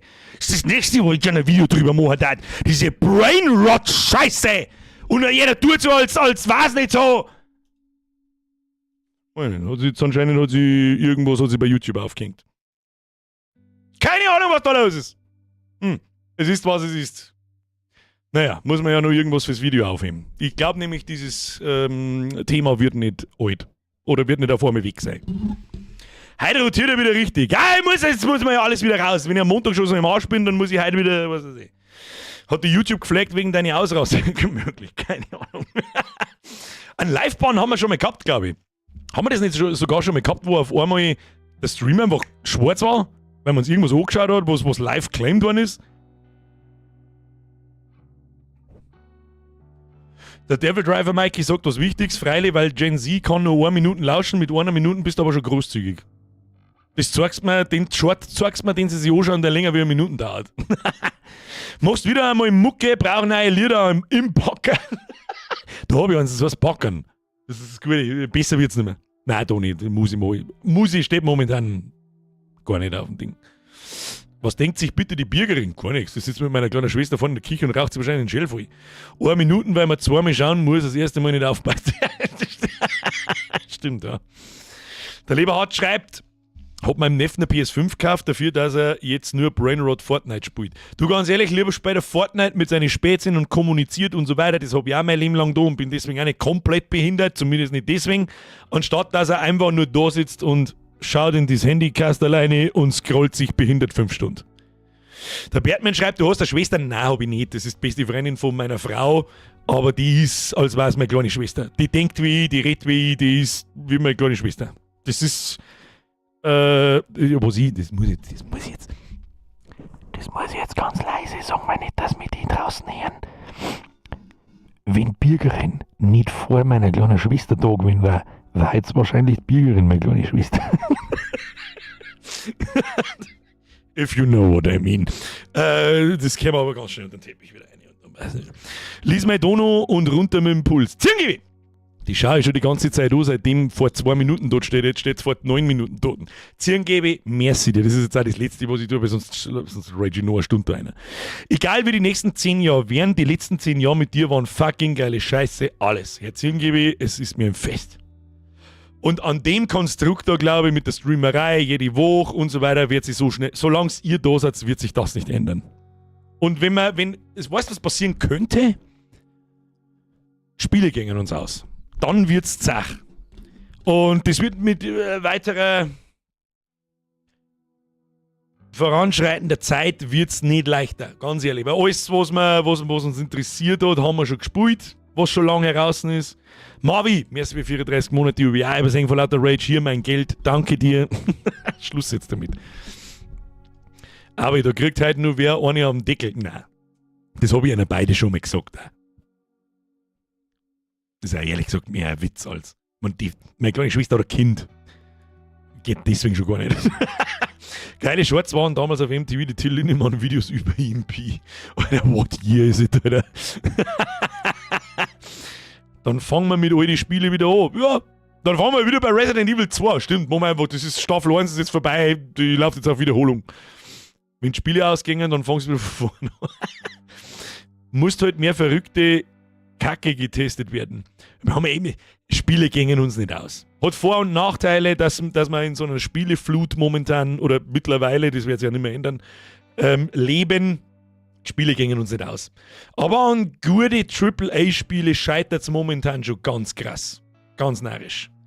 Das einzige dieses Jahr ist für mich Resident Evil 9. Das ist so das einzige, da wo ich mir relativ sicher bin, das ist ein großes Spiel, große Marke, großer Entwickler dahinter, das glaube ich wird nicht schlecht. Das können sie fast nicht verkacken. Da müssen sie schon gescheit reinscheißen. Dann baggeln wir den verstaubten NES aus, ja, oder wir spielen einfach mal Eve. Da habe ich gestern übrigens sauber auf die Fresse gekriegt. Aber nein, ich bin einfach bloß in der Camp eingeflogen. Aber passiert. Dafür habe ich heute ein Supercap-Teil gefunden für 500 Milliarden. Das hat mich auch gut gefreut. So. Und GTA 6, wenn es nicht mehr verschoben wird, das erwähne ich schon gar nicht mehr. Ich glaube nicht, dass das Release-Datum existiert nicht. Das glaube ich erst, wenn sie es 2 Monate oder 4 Wochen vorher sagen, das kommt am 19. November und sie sagen es am 19. Oktober, sagen sie, das kommt. Dann fange ich vielleicht langsam zum Glauben, dass es wirklich kommt. Wird GTA 6 länger laufen? Deine Schätzung, wie meinst du bei mir im Stream? Also wenn GTA 6 kommt, muss ich mir, und das kommt wirklich nur für Konsole, dann muss ich mir eine PS5 kaufen. Das hilft nicht. Also sicherlich kaufen wir die dann. Oder leisen wir aus für einen Monat. Und den Story-Mode werden wir durchspielen. Natürlich. Das sage ich dir, was ist? Ich hab Bock aufs Spiel. Zweitens ist das ein gefundenes Fressen für jeden Streamer. Das ist ja klar. Content. Easy Content. Da werden wir wahrscheinlich eine ganze Woche einmal von 8 bis um 10, 11 streamen, Montag bis Freitag. Weil das wahrscheinlich ein 50-Stunden-Schinken ist und den werden wir fertig kriegen, ob wir wollen oder nicht. Und bei so einer Hausnummer von Spiel, glaube ich, kann man das auch mal einen Monat lang streamen, ohne irgendwas anders abzuwechseln, weil es nun mal GTA ist. Fertig. Aber erst warten wir mal, bis es rauskommt und dann schauen wir weiter. So. Wenn es Risi 9 verkacken, fahre ich persönlich mit dem Scheißbeitel hin. I don't believe you. Der Devil Driver schreibt, GTA 6 bringen es wenn über Feiertag aus, weil alle Server zusammenbrennen. Ist die Frage, ob es am Anfang überhaupt Online-Spiel gibt. Das ist mal das erste Online-Roleplay auf der Konsole gibt es sowieso nicht. Außer sie haben sich was ausdenkt, dass sie die Rollenspielsparte übernehmen können und da noch mehr Geld damit verdienen. Du, wir werden sehen. Wir werden sehen. So, und jetzt ist 5 vor 11, jetzt gehen wir ins Bett. Meine sehr verehrten Damen und Herren, bitte smashen Sie den Like-Button, wenn es Ihnen heute gefallen hat. Mir hat es heute sehr gut gefallen. Die letzten 3 Stunden sind wie im Fluge vergangen. Ich habe hier ein Stäbchen. Oh, eine falsche Richtung. Da kann man so machen. Da kann man aber auch so machen. Da kann man aber auch so machen. Und man kann eventuell auch so machen.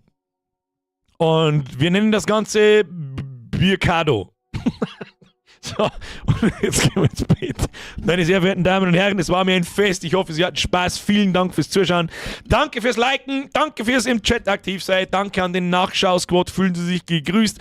Und heute ist, glaube ich, wieder einiges aus dem Ruder gelaufen. Ich weiß nicht, was da los ist, aber es ist, was es ist. Vielen, vielen Dank dafür. Dankeschön an alle neuen Mitgliedschaften. Welcome to the Squad. Dankeschön für die ganzen Resubs. Das ist immer mehr werden und immer mehr werden und immer mehr werden. Das ist jetzt lauter Geschubste. Das ist alles, was ich weiß. Vielen Dank dafür. Und jetzt schleicht euch davor. Triple F für die Moderatorin. Ein klassisches Hashtag Schüttrapse. Ab in den Chat. Und vorab ein schönes Wochenende. Ich weiß schon, ich habe nur 2 Tage hier. Für mich bloß einer. Also leckt's mir am Arsch. Und wir sehen uns am Montag. Was haben wir am Montag? Am Montag wird eigentlich Quarantine Zone. Oder Mugenics. Dass ihr wieder mit Fidi dahergekommen seid. Überlege mir irgendwas. Man kann mal Eve spielen. Das ist die druckendste Scheiße, die du jemals in deinem Leben gesehen hast, wenn du das Späne verstehst. Das habt ihr euch eigentlich verdient. Das entscheidet der Zukunftsbürger. Und jetzt schleicht euch. Hobby!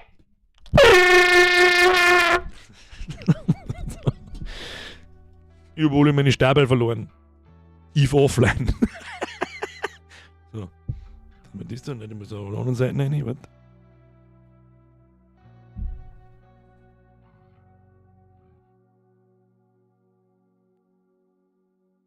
Ja, was ist jetzt? Aber wie soll ich jemals das Ding ausschalten? Ich kann einen Scheißdreck sehen. Ist mir wurscht, wird schon passen. Ich schleiche mir jetzt davor. Okay, tschüss. Jetzt